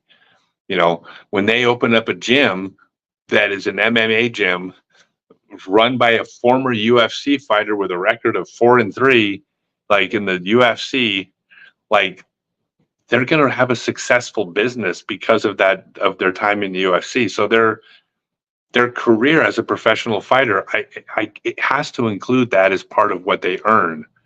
At least that's how I see it. So that's why I don't look at the prize money the same way other players do. It's like, if you're counting on just prize money, yeah, you're not doing that well. But you have a name. You have a name in the sport and on the tour that you can monetize that. But it's a business. It's 2024. I mean, your business is not just playing sports. There's no such thing as just playing sports anymore, unless you're one of the top few athletes in your sport. Your business is, there's more to it. Just the world's changed. Even high school athletes now, according to the newest laws, can get licensing for their name. High school athletes can get licensing for their names now? Name, image, and likeness, yes. Okay, that's, I don't know. Something about that sounds bad, but no. It's part of the, if you're going to be an athlete, get used to it. Well, yeah, no, this is, you just have to, like, you can't stay in the old. I mean, the world changes, right? And this is like one of the most important life lessons an older person, if they haven't realized, they're probably not doing that well when they got older, because you didn't evolve with the time. You know, like the biggest cliche in the world is, you hear an MMA fighter going, they're like, I'm a fighter, I'm not a YouTuber. It's like, well, good for you. Well, then plan on being broke when you're older, because part of being a fighter is your YouTube channel. It's like, well, that's like they will, people will push back and say, well, I don't think it should be that way. And my response would be, well, maybe you're right. Maybe it shouldn't be that way, but how it should be relevant? Well, all that matters is how it is. And so that's just the way the world is. Like, we live in a space now where that is part of your brand. I did a post not that long ago where I said the top 10 skills of being a professional disc golfer. And on the post, I said the top 10 skills required to be a professional disc golfer was putting, backhand distance, Instagram, mental game, Facebook, approach shots, utility shots, YouTube. And most of a lot of the emojis I got were laughing emojis, because it sounds like I'm being silly. It's like, no, I wasn't being silly. I'm like, I was actually just saying it the way it is. You know, I spent a lot of time talking to players, trying to coach them on this. You know, look, if you're on the pro tour for 6 or 7 years as a 10-25 player, you're probably not making a whole lot of money in prize money. But I guarantee you, if you spend 6 or 7 years on the pro tour as a 10-25 rated player, this can end with you having a pro shop on a private piece of land and having a damn good life doing disc golf for a living. Like, I mean, that might not be the $1 million contract, but it sure beats what you would have done had you not done this. You just have to work towards more of the business goals, right? Yeah, and I'm probably sounding all preachy here. I don't mean to sound that way, but if any of the touring players are listening to this, it's like they need to realize that. Like, and you have a window. You got a window where you've got a name where you are finishing top 10 or top 20 at tournaments. Like, you got to capitalize on that window and build those relationships and build your brand now, because, you know, it's a hell of a lot easier to build your brand as a top 20 player than as a top 100 player or a non-touring player. Oh, that's really hard. John, what advice do you have for people that have been away from the sport for a few years like you? I know you haven't been playing. I've been watching you, John, but want to get back into the game. Just pull the trigger, buddy. Get back out there and just play. You are one of the most popular players in Portland. Everyone loves you out there, John. Just go out there and show up at league. Everybody will like, John, where were you? And by the way, I don't know that you haven't been playing, but I saw your posts and you haven't been posting disc golf stuff the way you used to. So I assume that means you haven't been playing. Hey, by the way, and there's an opportunity for you. I think if you're interested in doing something with me, message me and I'll talk to you about it. By the way, I still have the dream of taking the top live wheeled portable baskets of disc golf demo at the White House. I think it's fantastic. I think I will stay away from anything political. That's just, I'm sorry. But I think that, hey, I think it's great. If you can do it, anything you can do would be great. Like, I mean, we're borderline mainstream now. It's not like it's this weird thing anymore. It's like people know what we are, and I mean, it's you might still get people that say what are disc golf, but that's also the same as saying if someone says what is disc golf at this point, they're also saying I am just fully disconnected from the world. Like you can't have a sport where there's 15 million people doing it. That'd be like saying I've never heard of pickleball. It's like, yeah, it's a new sport. It's newer than our sport even, I believe, but it's like to say that you're not aware of it, it's like you're living under a rock. By the way, under a rock might simply mean you have a full-time job and a part-time job and 5 kids. I'm not knocking you. Like if people have lives outside of the rest of the world, but you are disconnected if you haven't heard. Have I ever been invited to a military base to do a disc golf demo? The U.S. submarine base in Groton, Connecticut has just installed the course. Would you do a demo for the U.S. Navy? Not only would I do a demo for military, I actually got invited to there's a couple, again, at the risk of getting political, there's a couple of bases in the Middle East that have reached out to me and asked me to come this past winter. And the only reason I didn't is apparently there's some stuff going on in the Middle East right now. I don't want to talk about it, but there's some, maybe now is not the best time. But I've been invited to go to some of these bases where they have disc golf courses and do it. And I told them 100% absolutely yes, I would do it. I mean, to be the first disc golfer to kind of do like the USO thing, like I got so much. Like, and by the way, I'm not taking sides on the military's involvement or this decision. That's all politician bullshit. I hate politics. I hate politicians.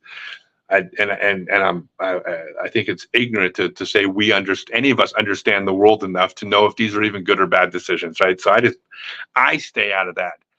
What I do know is that the people that are doing this, that are serving, are doing something that is noble in their heart. And they're doing something that they believe in. And I support them. I support the people with the boots on the ground that are doing what they think is best and what they think is right. And I don't care about the politics bullshit. I care about the people. And so when I have a chance to do that, like I would do that, because I think that when comedians go over and go to like military bases, especially in war zones, come on, this is incredible. I'm a huge fan of the WWE for all the things. They do Christmas shows in the Middle East every year, and they go to some dangerous places. Like hats off to the balls it takes to actually go to these places. But I want to have those balls and do it too. So I will definitely go support our troops in the Middle East at these bases, hopefully very soon. Yes. Trying to save Branson Trails. It's set to close. The owners are having to sell for health reasons. Oh man, that's really? Do me a favor and message me on that one, because that there's no reason why in Branson anything that could be a tourist attraction should fail. And do you agree? Oh yeah. Yeah, reach out to me. Hey, reach out to me. Send me a message about that. I'm definitely interested in talking about this. Hey Scott, do I eat sugar? I quit completely. It's done my body well. Minimal inflammation on past injuries. I've mostly cut sugar out of my diet. And I have,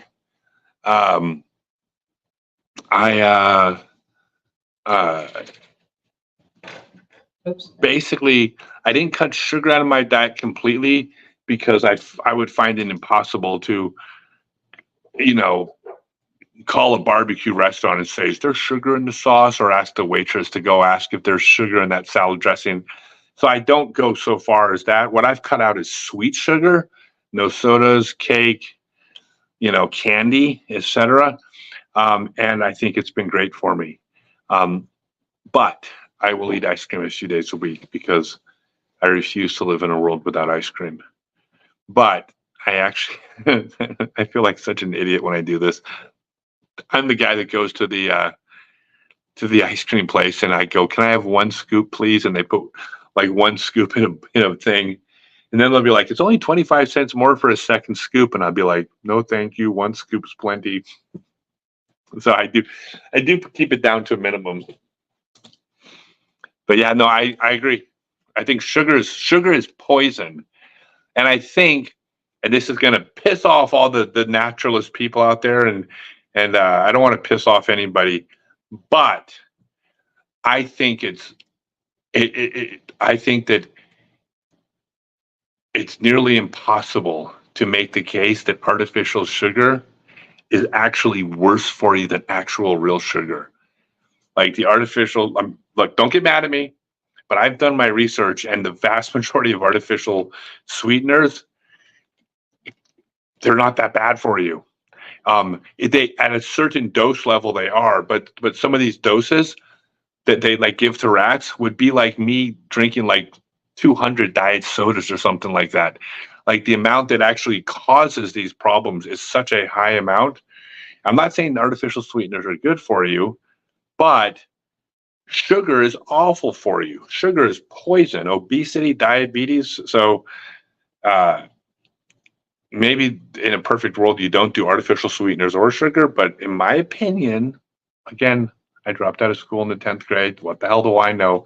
But in my research, sugar is worse than, I mean, high fructose corn syrup is the worst, and then followed by sugar, and artificial sweeteners ain't that bad. Again, go ahead and post in the comments that I'm an idiot. My answer will be, I just told you I'm a high school dropout. Don't listen to me for health advice. What do I know? Except I read the data.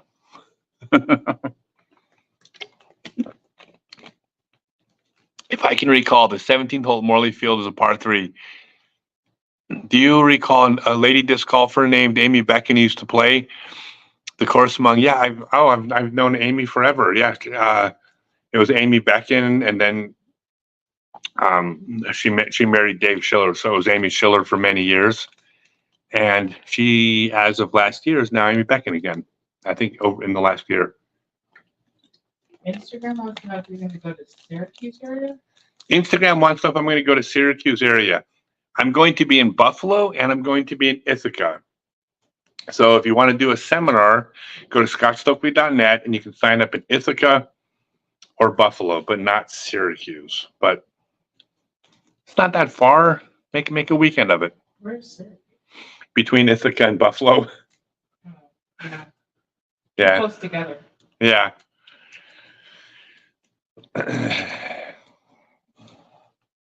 Chris says, your top advice to rookies on tour. My top advice to rookies on tour. So first off, if you're a rookie on tour, feel free to reach out to me off the broadcast. I talk to players every single day about the idea of touring and what's involved in it. So it's a much longer discussion than, a soundbite. We are happy. In fact, me and Adriana go out. We've probably taken 50 touring players out to dinner in the last 2 years just to talk about their career and things that can help them. But I will give you an answer here. My top advice for rookies on tour as far as playing is just in general to have proper mechanics and proper form. Like if you don't have proper mechanics, as good as you are, you've peaked. You're not getting better. With proper mechanics, then you can keep improving. But bad mechanics will put a ceiling on you. So like in the FPO division, for example, you could have bad mechanics and be like a 930 player, which is pretty respectable. You can almost cash. A 930 player can shoot 960 on a tournament in cash, right? But with bad form, you could be 930. But with bad form, you could never get to 970. So with proper form, your ceiling goes up to 970, and instead of being 930, now you get better, you get up to 970. So that's the number one key as a player. But the biggest key, the number one for any touring player, is make money, not in prize money. Like There's so many different ways, and this is again a much longer discussion. You can reach out to us, but there's so many ways to make money on tour that don't involve prize money. Not only does it not drain your savings, but it takes the stress away from the plane. It means, like, if you can make enough money on Monday and Tuesday for your week, then you can go to the tournament and just play. You can work on your form, you can work on your game. There's no stress. You're not looking at the cash line going, oh no, if I don't cash. You're not looking at your savings account wondering how are you going to do it like next year.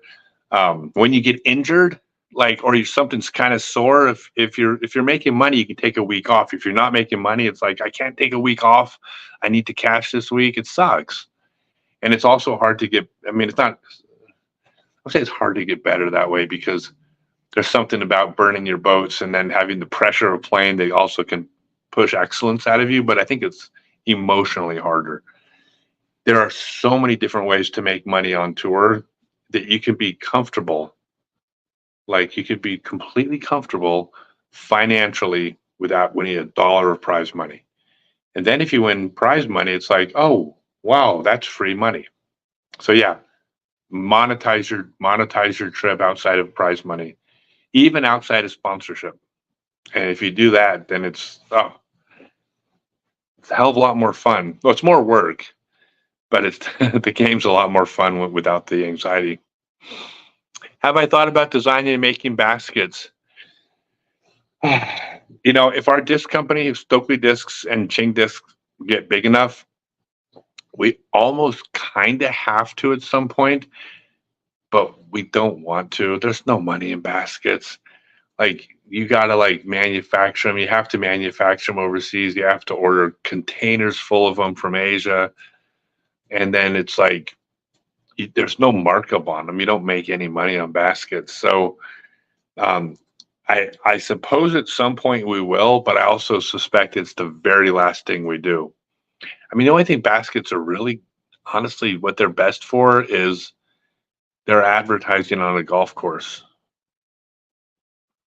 Like, you know what I mean? Like, that's about the biggest thing. It's if every basket on your course said Stokely discs, you're probably more likely to buy Stokely discs at the pro shop because the familiarity of the name. So it's not that we're opposed, but it's like, it's the last thing I'm thinking about.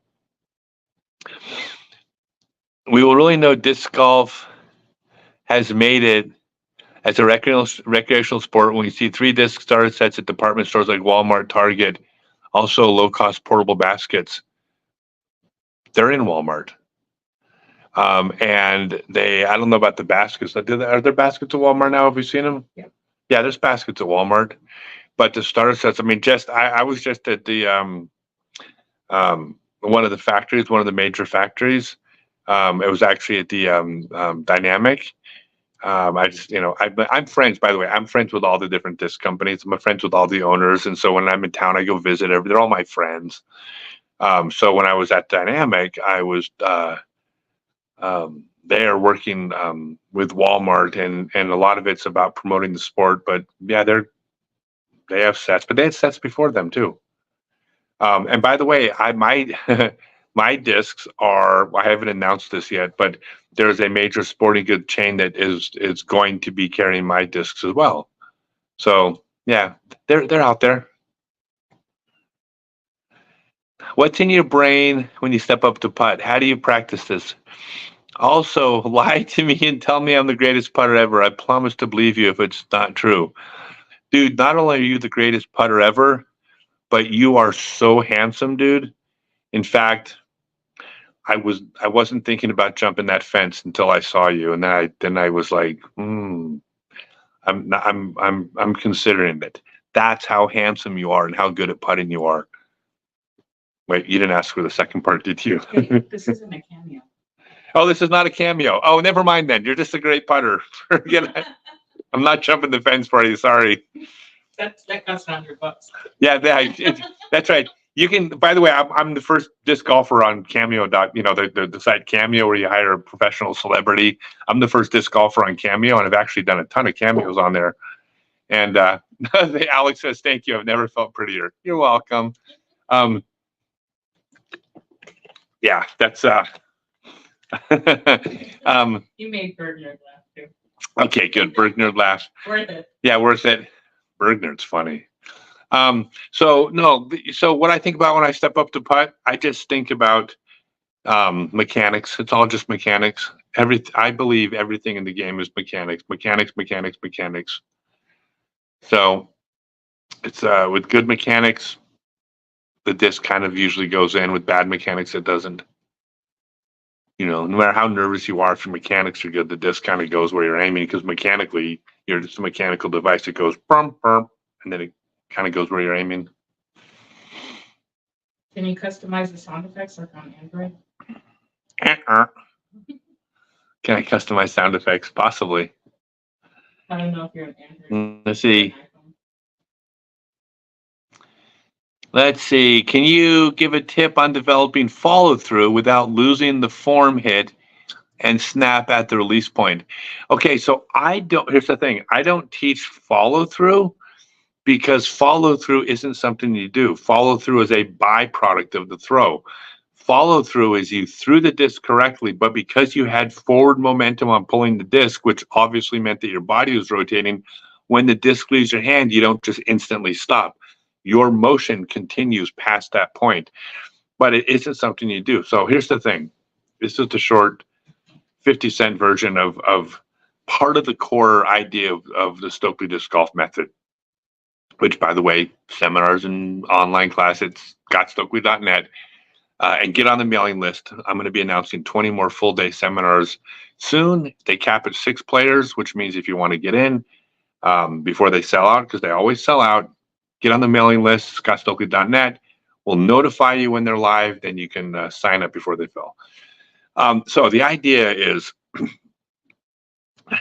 the biggest problem you find with like YouTube videos from people that have like studied and watched the game but haven't taught the game is they don't differentiate between what you do on a throw and what happens on a throw. Okay, those are not the same things. If you analyzed a person throwing and say how many things did that person do on the throw? Well, if you analyze and break down every single movement that they made, their foot hit here, they transferred weight there, the hips opened up there, they went onto the heel there, they rotated there, they started pulling there, the head turned there, they leaned over there, their elbow bent there.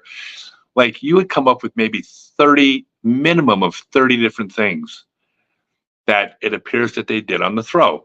And all 30 of those you could defend by saying, well, wait a second, every top player does this thing when they throw, right? So you go, that's something they do on the throw, except that they're wrong because nobody does 30 things when they throw. Like it is physically impossible to intentionally do 30 different things in 1.5 seconds. Nobody in the world can do 30 things in 1.5 seconds. So you don't do 30 things. You do a small number of things. And when you do these small number of things, every other part of the throw happens automatically as a byproduct of doing these small number of things. That's just the reality. You get these certain things right, the rest of it happens automatically. Then on the video, you're like, oh, you did all these things, And by the way, I'm going to give you just a silly example of what I mean by this, because this is really important to your point. Let's suppose you had a kid that wanted to learn how to basically play third base and throw the ball from third base to first base. And you didn't know anything about baseball, but your kid's like, please teach me how to throw the ball from third base to first base. So you started watching professional third basemen. You started watching them in slow motion. You started analyzing professional third basemen with a coach's eye. You even started going to a Facebook page called Third Baseman Form Reviews, and where everybody posts a video of them playing third base and everybody gives comments on what they should or shouldn't do. And you become an expert at how third basemen throw the ball from third base to first base, right? Now you go to teach your kid how to throw the ball from third base to first base. And you tell them, as soon as they pick the ball, put their glove, the hand goes up, pointed 10 degrees downward, their thumb pointed 15 degrees down. As they start to move forward, the hand goes up in front of their face, and their hand is now at 30 degrees, thumb point, their glove hand, thumb pointed up. And then as they start to reach back, the hand goes in front of the face and the thumb goes to -5 degrees. And then as they start to come forward, the thumb points down. When the hand passes the ear, the thumb on their glove hand passes their hip. And then as they are about to release the ball, it has to happen when the glove hand, they have to put their glove hand 1.5 feet behind them. Okay? Every single one of those things I just said, the person who studied third baseman form reviews could back up by saying, look, I can show you professional third basemen. That's where they put their thumb at this point of the throw on their glove hand. This is where the thumb on their glove hand is at this point of the throw. This is where the thumb, they could defend every single thing they say because they could see that it happened. But the question is, does any third baseman turn their hand and point their thumb up and down on their glove hand when they throw? No, they're throwing a ball. As a byproduct of throwing the ball, their other hand went into that position, but they didn't do anything with that other hand. And it's not just semantics. This is the key to learning how to throw correctly, because if you teach your kid to throw by concentrating on where the glove hand goes, they're going to be a shit third baseman. You're going to have a third baseman that you're going to have a hard time watching because they're not thinking about the right things, right? So how do you actually throw? Well, baseball's been around a long time, and none of it has to do with pointing the glove of the glove hand. You do certain things when you throw, but that ain't one of them. So how does this apply to disc golf? Well, it applies to disc golf. There's so many different things that people say that you do on the throw. You turn here, you bend here, you engage the hips here, you power pocket there, you transfer your weight here, you turn on the heel here. All these different things they say to do, and the people on disc golf form review can defend it by saying, oh yeah, well, look at that person, ... Look at these pros. They all do that, ... And my argument is none of them did that, right? Not a single one of them did that thing. They threw a golf disc doing a couple fundamental things. That thing that you were pointing at happened automatically when they did all the parts of the actual throw that they were trying to do correctly. All right? So this is how I feel about things like follow through. I don't teach follow through because follow through isn't something you do when you throw. You plant your foot and then you pull the disc across the strongest part of your body without swiveling your wrist with your head doing nothing, your weight above your hips. Like you follow certain fundamental things, and then after the disc leaves your hand, your body kept going. But you didn't intentionally do a follow through. And I'll give you one example of this, what I mean.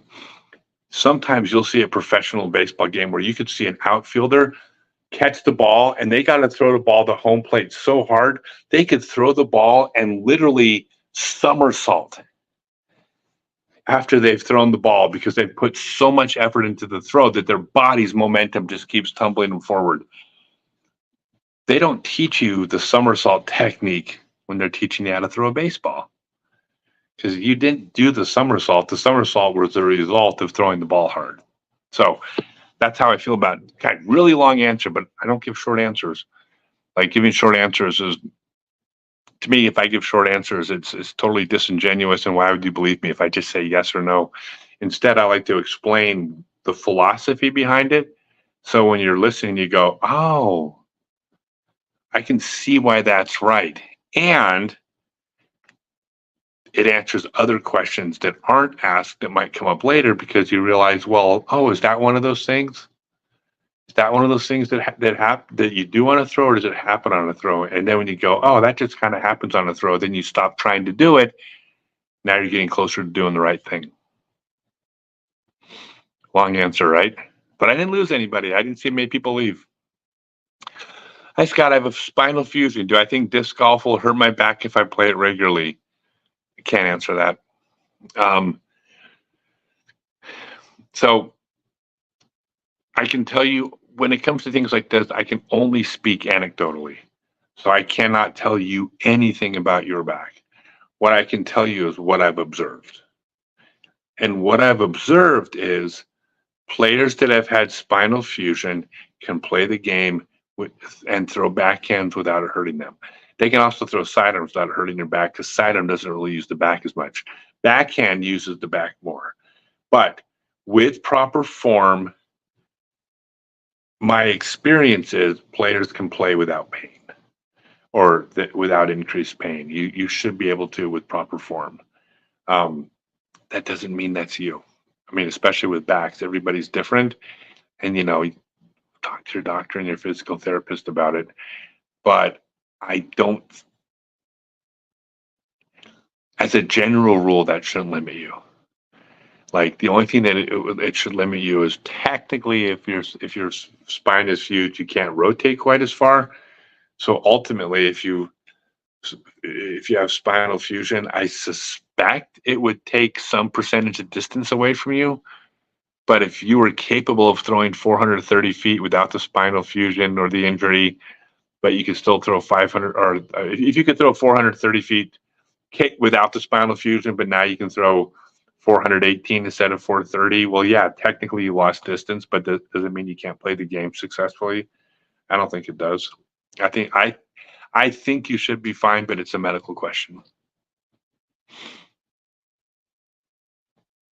My opinion. Hey, by the way. We have adaptive methods, so if you can Oh, go no. from a chair No, to- yeah. So by the way, yeah, I am the most prolific adaptive disc golf teacher in the world. I've taught 288 classes for kids and adults with special needs. And yes, a lot of those kids are autism and Down syndrome, but it's also adaptive disc golf. I've worked with every different level of disability, physical disability as well. I'll even tell you guys a funny story in a second because I got to teach at the Tennessee School for the Blind. I got a great story about that I'll share. But I teach adaptive disc golf because the game can be adapted. So when you take the online class, for instance, or a full day seminar, like this is what you're working with. Like, and it's not just spinal surgery. I work with people that are older that don't move as well. I've worked with people that are obese that just don't move as well. I've worked with bodybuilders who just don't have mobility. I've worked with a lot of people that have injuries and they can't rotate as far. They can't move their shoulder above a certain height. That's very common, especially when you get older. And that is the creative problem solving that makes teaching disc golf fun for me because it's not cookie cutter. It means when you take the class, let's figure out what you can do and why, and we can adapt it. Again, I never would make a promise because it's an injury and bodies are different and every injury is different. But that's what adaptive disc golf is. Adaptive disc golf doesn't just mean in a wheelchair. Adaptive disc golf means I'm not capable of doing this thing. Well, I happen to be the most experienced person in the world at having seen that situation before and having things you can do. Sometimes those things we change are just as effective as they would have been had you not been injured. Other times there's a trade-off and you go, you know what, because of this injury, yeah, you're not going to be able to do this as well, but it doesn't mean you can't do it well, just not as well. You just have to accept the fact that, hey, this is just the reality. I mean, it's an injury. It may hurt your ability, but we can get you as far as you could possibly get to. All right, y'all want to hear a funny story about my teaching the Tennessee School for the Blind? This is a great story. It just reminded me talking about adaptive disc golf. So I got invited to go to the Tennessee School for the Blind after the Music City Open. Or actually, I was going to go there before the Music City Open in Nashville. And I got a bunch of pros out there that were going to come out. Missy Gannon was going to come out, and Connor O'Reilly and some other pros were all going to come out to it. It's a boarding school for kids they're blind. Well, the morning we were going to come out during the week before, I get a call from the principal of the school, and the principal says, "I'm really sorry, Scott, that there was a water pipe burst and flooded the schools, and all the kids had to get sent home for the week because the school's flooded, and so we had to cancel the class." They were so disappointed, and my heart's broken. I'm like, they're blind kids. Like, I don't want to disappoint anybody, but I definitely don't want to disappoint blind kids, right? That's like as bad as it gets. So I was totally bummed, right? So anyways, that weekend at the tournament, it occurred to me, I was like, wait a second, I'm going to be in town Monday. The pros will be gone off to the next tournament, but I'm going to be there for a full day. I could still do the class and get some club members. So I called up the school and I said, hey, called up the principal and I said, hey, I could come back to the school on on Monday and teach the class. And he's like, oh my God, that would be incredible. And I said, yeah, no pros, but it'll be me and some club members. It's like, oh, the kids don't care. They'll be so happy that you're coming, right? So then Monday morning, the principal calls me and says, oh my God, I got terrible news. We have to cancel again. And I'm like, what do you mean? He said, they're predicting major thunder showers in the afternoon, and the kids can't be outside when there's lightning and rain and stuff. And he's like, I hate to break it to them. They'll be so disappointed. And I was like, damn. And I went, wait a second, don't you have an indoor facility? And he says, well, yeah, we have a gym. He goes, we have a gym, but you can't throw anything in there. We got paintings on the walls and banners hung up, and there's things that are breakable and stuff like that. He says, so you can't throw in the gym. And I said, well, can we putt? At least putt? He says, well, I guess you could putt as long as there's not going to be any throwing, right? I said, no, of course there's no throwing. He goes, good, because the kids know, it's a very strict rule at this school. You can't throw anything in the gym. And I'm like, no, we're just going to be putting. He's like, all right, as long as there's no throwing. He was right. Remember that? He was pretty emphatic about the fact that the kids all know better. So anyways, sorry, long story. The kids come out to the special needs class. I got the club members there. We got a couple baskets set up, a room full of blind kids. All of their teachers came out to watch the class and the principal, right? And I gathered everybody up. I go, first off, everybody, good news. The principal said we can throw in the gym today. And all the kids are like, yeah. And I look over at the principal and I mouthed the words, are you going to tell him? And he looked at me. He was like, what the fuck? Right? He's like, dude, I was so clear about this. And all I'm thinking is, like, I don't care about you. Like, I'm here. I'm sorry. I care a lot more about these kids having a good day than, I don't have to follow your rules. Like, I'm here for the kids. Now, keep in mind, before you think I'm a jerk, I knew I could teach this class without damaging anything. I've been doing this my whole life. Like, I know exactly what I'm doing, like how to teach the kids how to throw the right. I mean, we're not going to break anything. I knew that. He just didn't know it. So I was like, and then we taught the class, and it turned out great, and nothing got broken. And after, it's like, okay, it was fine. It was fine. I didn't know what to expect. I'm like, I know. But anyways, yeah. And the best part, this is why I like Adriana so much. I asked her afterwards, I'm like, I said to her, I go, were you surprised I did that? She goes, no, I knew you were going to do that, right? Yeah. She's like, I knew exactly what you were planning. I don't tell her all my ideas because sometimes I get talked out, if they want to talk me out of it. So it's better to ask for forgiveness than permission, right? Anyways, I don't know. Maybe I don't know. It's a long story, but it's funny to me. What do you think about bringing Worlds back to Cincinnati? Hell yeah. The local club has been doing an annual temp course at a golf course that could potentially work along with Idlewild. I think, yeah, Cincinnati is a mega epicenter for disc golf. I would love the World Championships to come back to Cincinnati, of course. How cool would that be? I have a question. You have a question? Part of Instagram question earlier. Yeah. Because they're doing less and less in California. Is there just the courses are not evolving out there, or what's going on with the lack of championship events out there?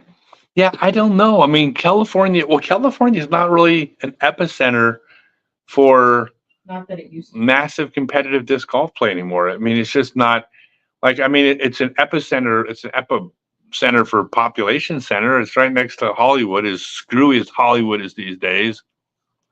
It doesn't hurt to have the entertainment world in the same city where you are. Like, there's a lot of reasons why LA would work. But yeah, I don't know where they would do it. None of the existing courses would really work, probably. Like, you'd have to actually do something.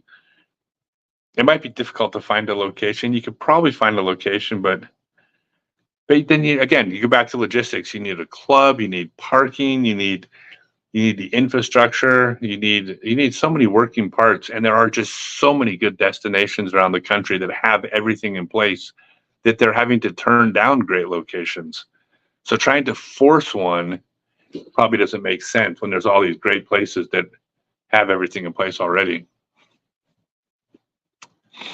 Don't you agree that the best putters on tour are the best players to win world championships? Climo, Macbeth, and now Gannon Burr. Look how automatic Calvin is making that must putt. All right, so I got something interesting. So I will tell you, because we got statistics to tell you that whether or not what you're saying is true, because what I always said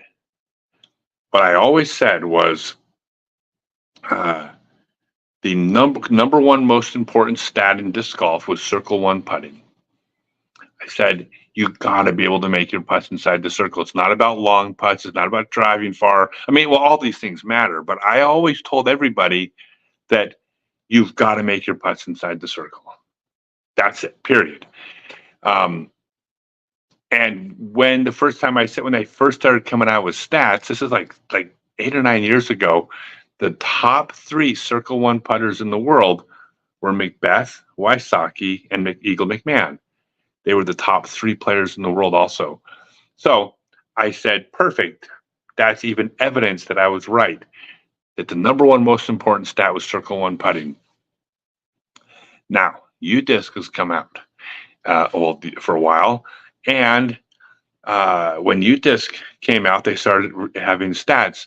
Fairways hit, greens in regulation, out of bounds, scramble, circle one, circle two, etc. And then we got to see what stats actually correlated with success at a tournament. And I'm going to give everybody like 5 seconds to mentally guess what stat was the number one correlation between winning a tournament or success at a tournament and not. Give me 5 seconds to think about which stat do you think is the most important. Okay, so it is not circle one putting. By the way, I wouldn't have told this whole story if it was. Here's the thing about circle one putting. This is just simply based on statistics. I, in 2023, would have been considered about an average putter. Maybe a little bit below average, but not one of the worst putters, but I was certainly not one of the 50% best putters at the event. So I'm one of the best putters in the world. I'm on the Pro Tour. But on the Pro Tour, I'm a little bit below average on putting.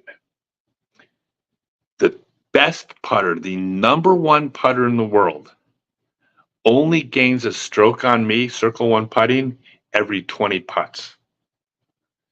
Because everybody is good at putting. The best putter is putting 91%, and I'm putting 85%.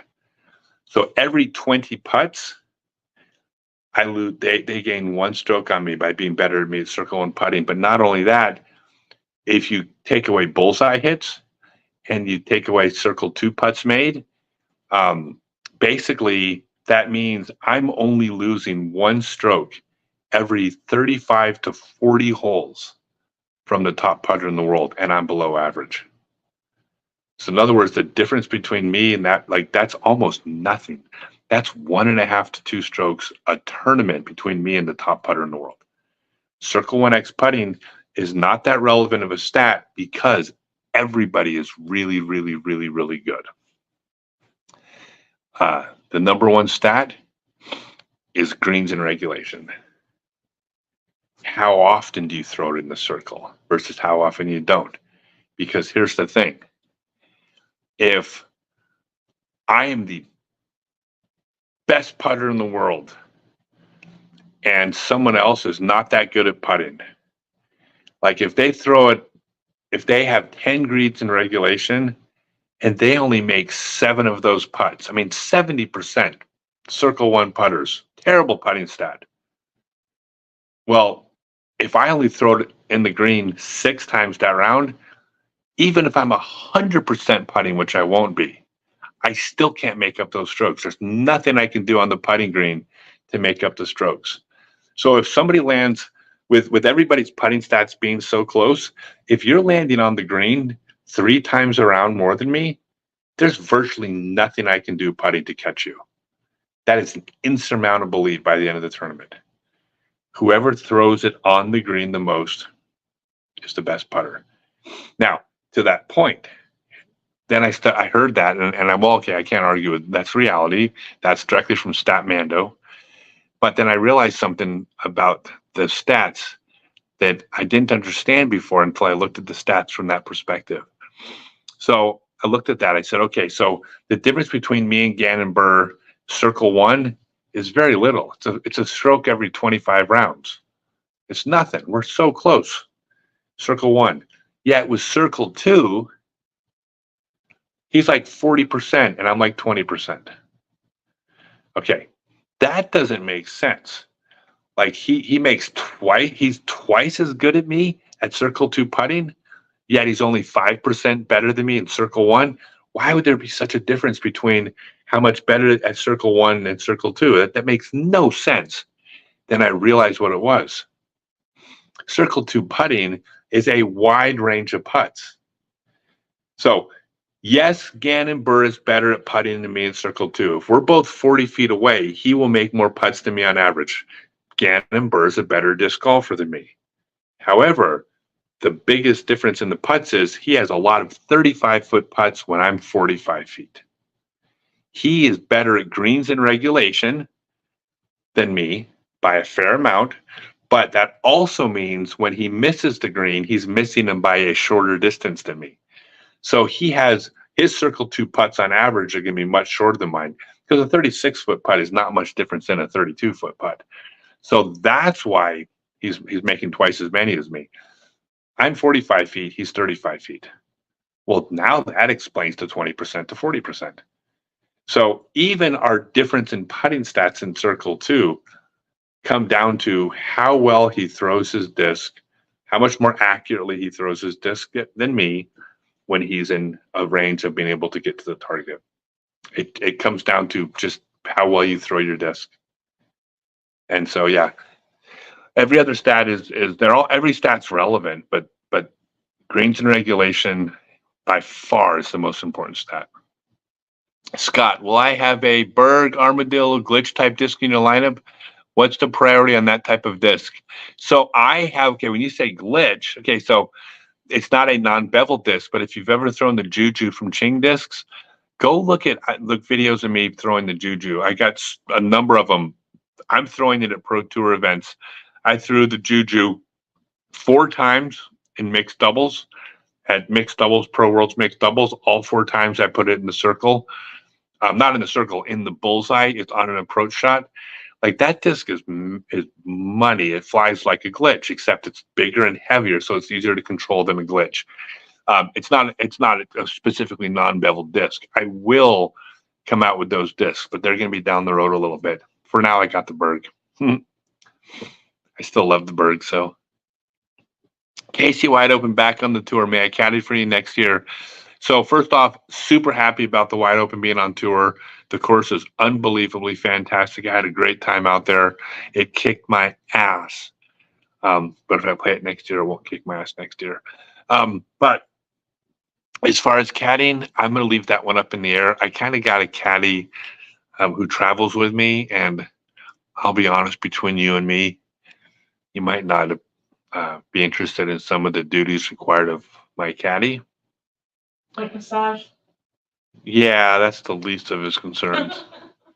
Yeah, you probably don't want to be, let's put it this way. To become my caddy, it starts with a casting couch.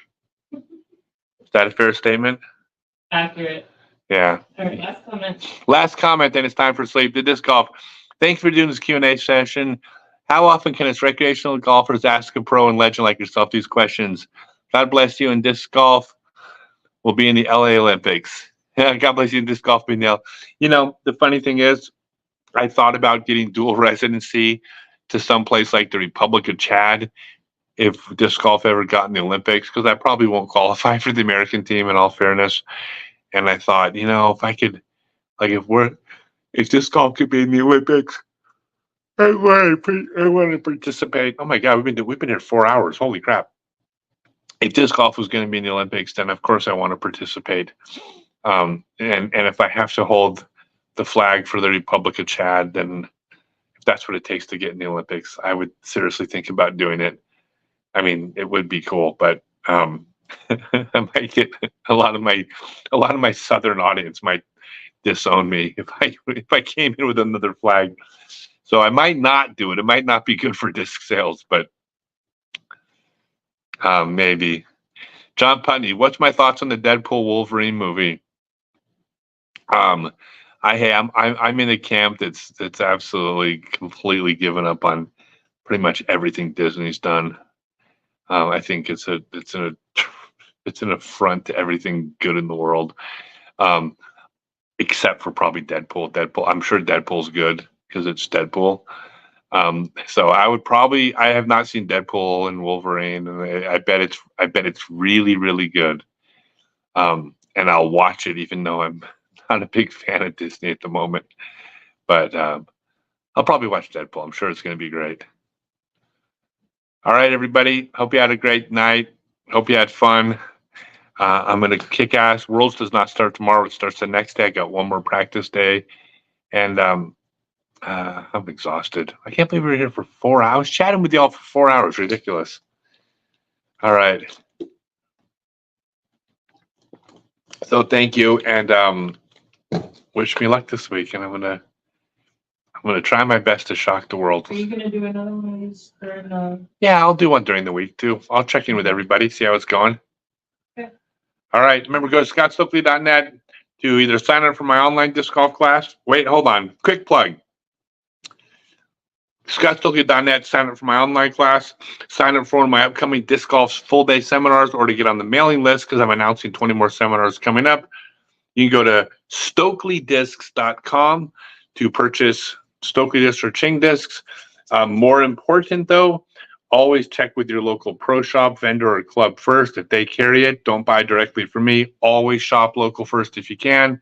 And in fact, if they don't carry my discs, let them know that if they carry the discs, you'll shop from them and not me. So please, please always support your local vendor. We got to keep these folks in business because they're the key to the growth of the sport. And holy cow, what a long night. I'm ready to call it. All right. Thanks, everybody.